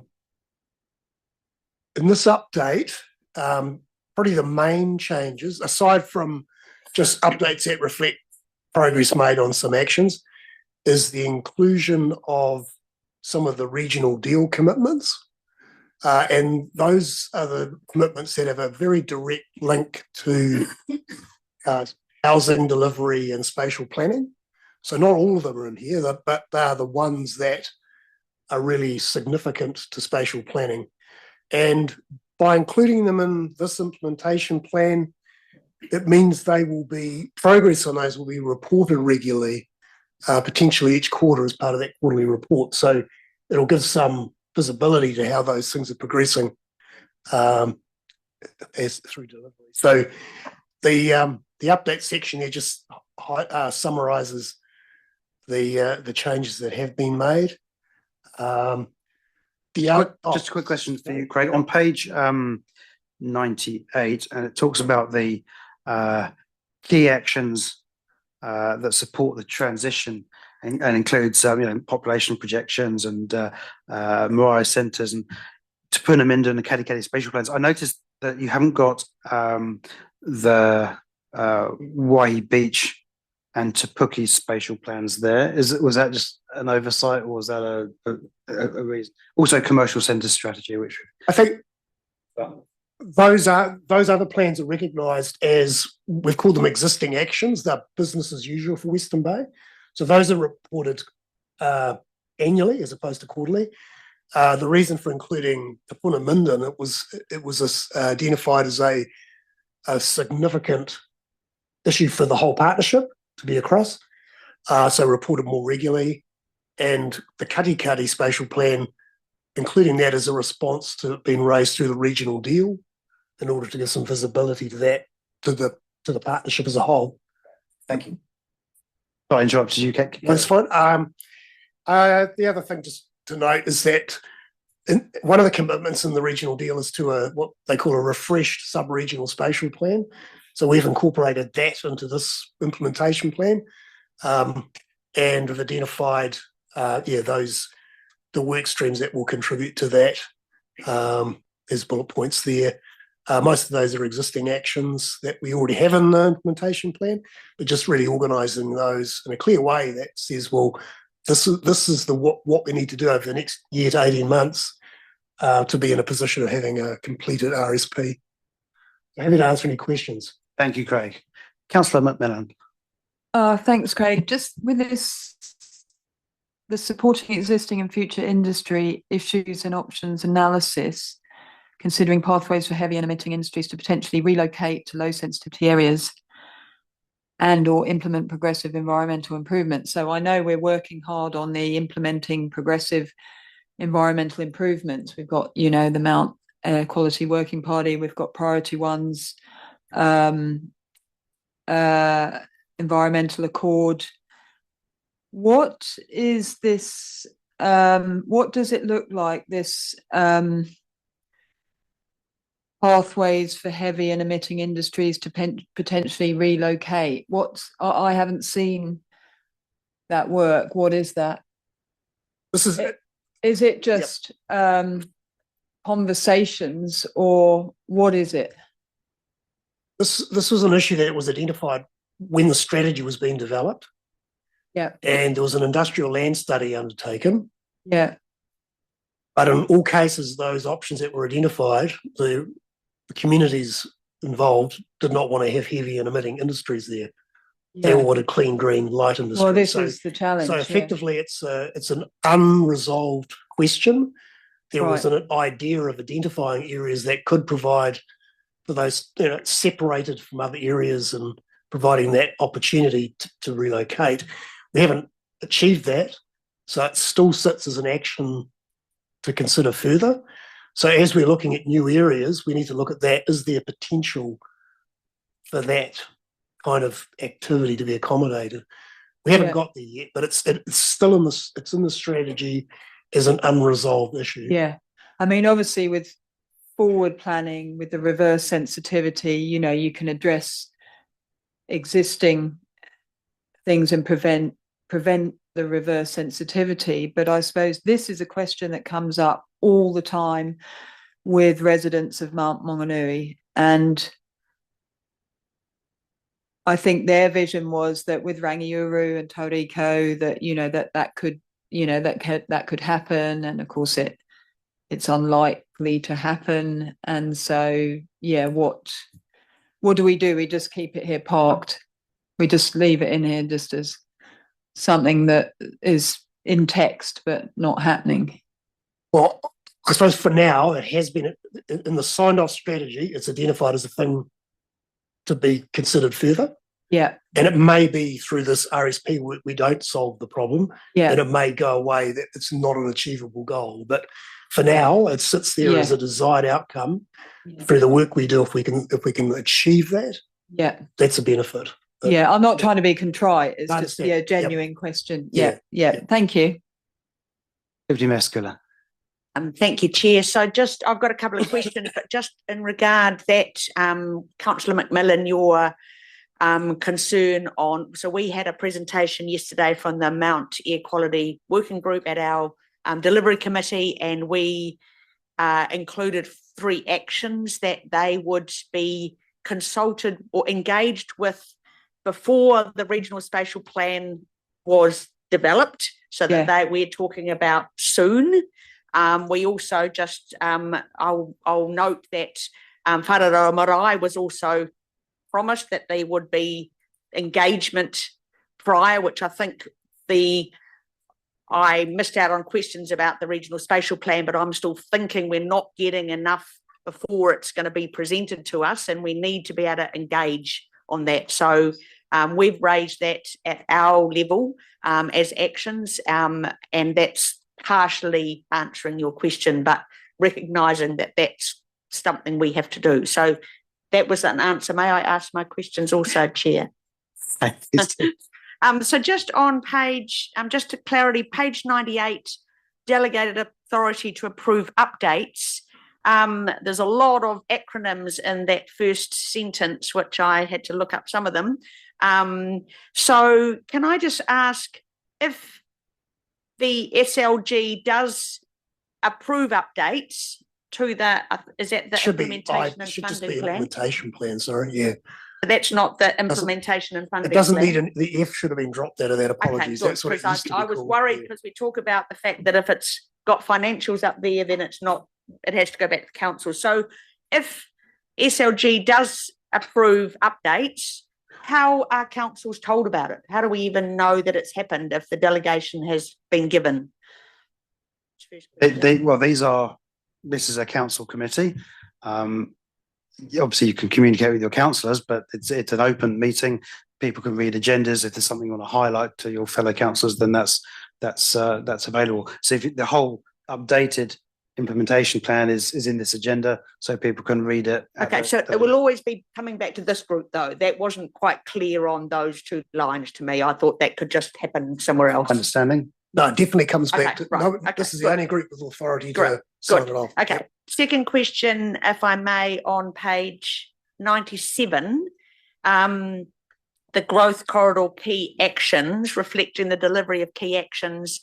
We had a change in the public excluded about certain areas in Tauranga, and we called them potential areas, and this suggests that they are more than potential growth areas. So I'm just confused. If we looked at page 7 of the minutes of public excluded, which I don't want to talk about, that doesn't seem to be reflected in here.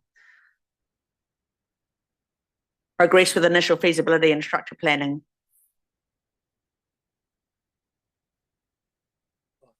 In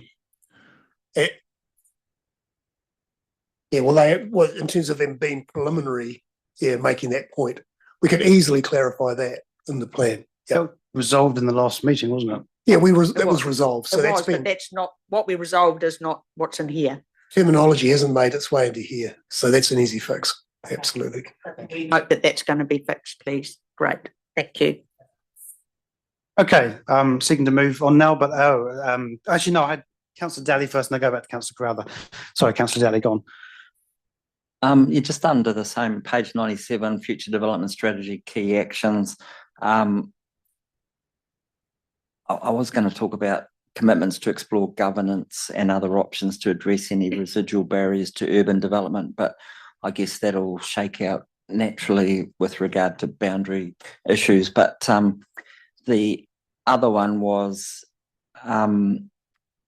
region and Crown working together to activate and enable involvement of iwi Māori in the region and the wide-ranging opportunities that will arise from the regional deal.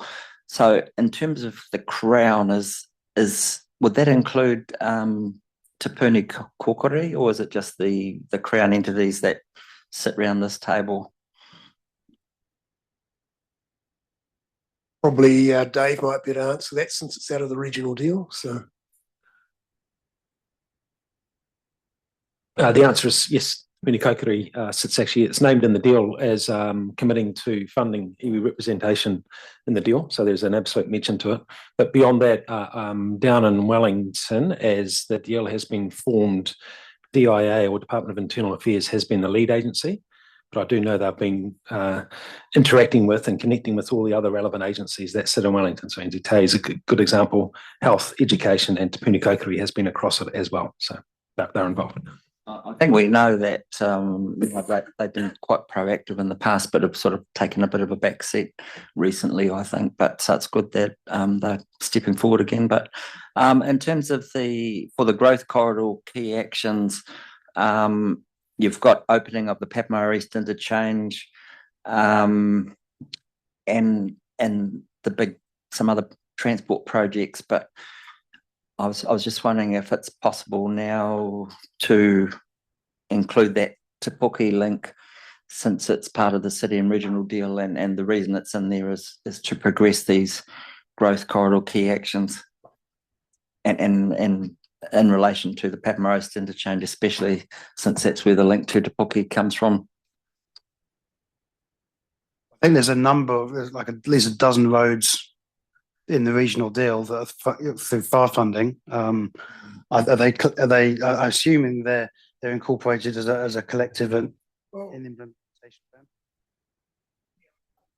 plan? Yeah, there was a decision made about what to include and what not. We didn't want to just dump the entire regional deal into here. It would have made it a bit wordy. So these are the ones that we've included, are the ones that are, I suppose, of a nature that are, as I said at the outset, of interest to the whole partnership, about spatial planning. The view was that those road investments were kind of more of a finer grained thing for each council to be dealing with. That may be wrong. Easy to include them in here, but that was the view, that they probably didn't warrant sort of reporting to this group regularly. It's something that would happen at council level. So, but yeah. I guess I'm only mentioning it because SmartGrowth is just another plank in our advocacy mechanisms, and we just need to support our advocacy to the central government, advocacy to the individual councils, to their long-term plans and so forth. So I just think it would be useful. It's in the deal, Councillor Daly, so I'm not sure what more advocacy we need at this point. Don't forget it. Councillor Crowther. I guess along similar lines, I would have thought the implementation plan for SmartGrowth, and on page 101, we're at 6.2.3, new key action on transport infrastructure alignment with regional deal. Shouldn't that be alignment with the regional land transport plan? The issue being that, as you said, Mr. Chair, before, that it's up to each council to consult and then to make decisions on what goes into the regional transport plan. And as you said, Dave, the councils have sort of the democratic ability to choose what is or isn't in there, and then the government can respond. And this seems back to front to me, because we're preloading it, saying that for the whole of SmartGrowth strategy, which was well consulted, I would say, now we're kind of going, well, we won't have any engagement even, let alone consultation with our public, and then we'll just align probably the single most important set of investments from the public's point of view with the deal, and it just seems so back to front. So if you sign off on that today, that locks that in. I would have thought you'd go align it with whatever the consensus ends up being between all the partners into the regional land transport plan, which is the mechanism to then, to Councillor Daly's point, have a unified voice going to central government saying that everybody, including the public, are bought in, hopefully the public, are bought into that one plan. And then you can have, whether it's Seddon Street or whether it's connecting Mount, or if it's not connecting Mount. But I'm really struggling with this. I wonder if someone can explain why that is there at a smart growth level. So we need to align what's in the regional deal with what's in the smart growth implementation plan. The RLTP comes later, or will be adopted next year. So that doesn't, that's the next, they'll probably be in the next iteration, or a future update for the implementation plan. In the whole, through the chair, I guess the whole point of what regional council asked for was to, and I thought it was on behalf of all the councils, was to allow public consultation to be part of that process. So this just cuts that out completely. There's already an agreed plan which will last until June next year. Then there will be a new agreed plan. And this is trying to muscle into this and override it. And I guess again, I don't have a vote, but that's my view. We're not consulting on the regional deal. That's signed. I'm saying the regional deal doesn't lock in investments from councils, as I keep hearing. So therefore, we are now putting into an implementation plan something that hasn't been agreed by our communities. I'm not trying to question whether it should or shouldn't ultimately align. That is up to the decision makers of each council at the time. I'm trying to get the process correct from a smart growth point of view, which is, it's very unusual for smart growth to do this, I would have thought. Normally you follow a linear sort of process. This just jumps out of alignment, I would have thought.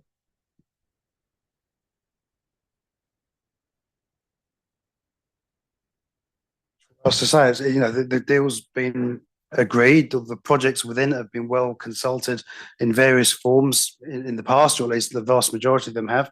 And, there might be some small roads that we haven't talked about, but that's, we don't consult every time we build a road. That's just to be clear, I would strongly push back on that. We have not, Tauranga City Council has not consulted on some of those projects, and connecting Mount Wanganui is a great example. There's been no public consultation on that, very, very limited engagement on that. And there are other projects I can quote, and the Seddon Street is a great example where there has been work by the local ward councillor, but I haven't seen any other public consultation. It has been consulted.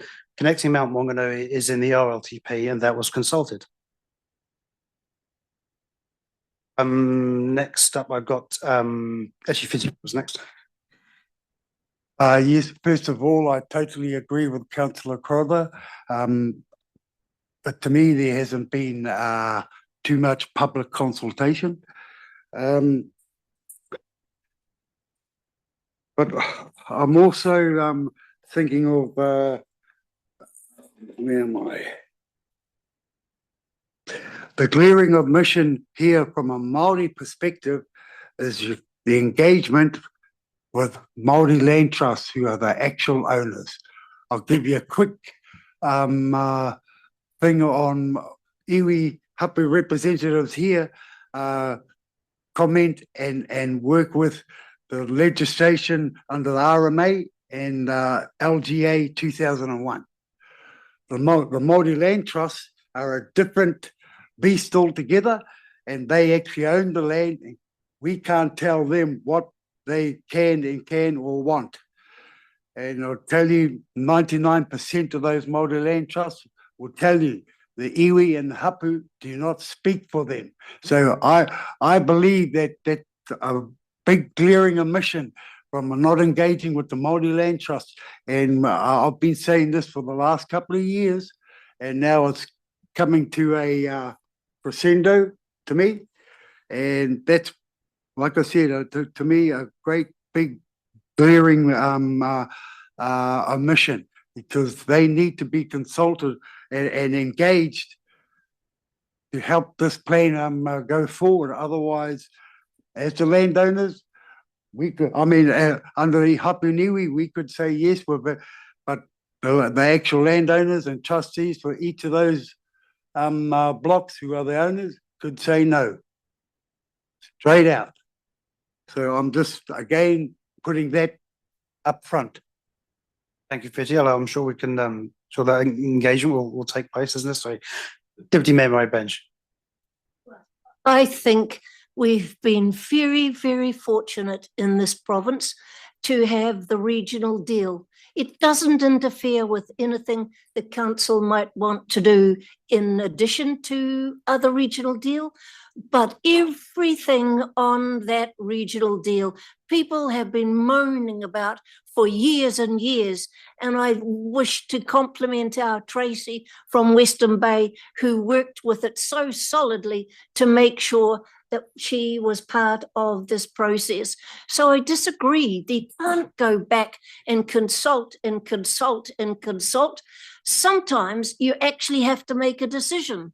And I think there's enough strength around this table for Tauranga City to do what it wants to do, but the regional deal is a blueprint for change and much needed and overdue change. So I just want to say best wishes, because I think, but don't get tied up with creating a bureaucracy. Keep it simple so that we can get the decisions made. Just a quick thing there. Also, what I forgot to mention, Te Puni Kokiri has no power over these land trusts. So you've got to remember that. I've got to go to a hui, another hui. I'll make, I'm tautoking 1, 3 and 4 of the recommendations, and I abstain on number 2 simply for Councillor Glenn Crowther's reasoning and the reasoning I brought up about the lack of engagement with Māori land trusts. So good up. Thank you, Fitty. I've got to go. Okay, so it's a nice segue into there's 4 recommendations there. Do I have a mover and seconder for those 4 recommendations, please? Deputy Mayor Murray Bench, Councillor Millen. Does anyone wish to speak further to this? No, I'll put the motion. All in favour, please say aye. Against, that's carried. I'll note the abstention from Fitty-Order. Yeah. Alrighty, so we're now going to move to the public excluded session. So do I have a mover and seconder for to move Deputy Mayor Skula, Mayor Drysdale, all in favour say aye. Against, carried. We'll just take a moment to sort the audio visual out. So I'll move back into the open session. There's one item I want to just note, and I don't know if Zolna is with us at the moment. Oh, that's a shame. Ernst advised us last week that he's leaving Kaingaroa to join Waikato Waters in mid-July as their Chief Strategy and Partnerships Officer. So look, we really want to thank him for his contribution to SmartGrowth over the years. He was instrumental in establishing urban growth partnerships, and also came up with the PDA, Priority Development Area concept. So he's been a huge intellectual and contribution, and you really thank him for that. Craig, did you want to say anything as well? I think you know him. Yeah, thanks, Chair. Just on behalf of his colleagues in the technical area, I mean, Ernst has been a really generous supporter of SmartGrowth over many years, and we're really going to miss his contribution. He's very open and always offering fresh ideas and perspectives. So I just wanted to acknowledge him on behalf of his colleagues in the kind of technical management arena. So yeah, thank you. Okay, thank you. And I'll close the proceedings with a karakia. I don't know if Heta or Elisha maybe, but Heta, would you like to close it? Kia ora, kei noi tātou. Tui, tui, tui, tui, o tui, ki runga, tui, ki raro, tui, ki roto, tui, ki waho, tui, ki te here tangata, karongo te pō, karongo te ao. Whakakōpani te wēnei, āhuatanga wēnei, kōrero wēnei, wānanga ki tēnei, wānei, haere ake nei, wātea kua wātea, aira kua wātea, tūturu viti whakamaua kia tina, haumie, huie. Thank you. Thank you. So we'll close at 1:10. Thank you. Thank you very much, everyone.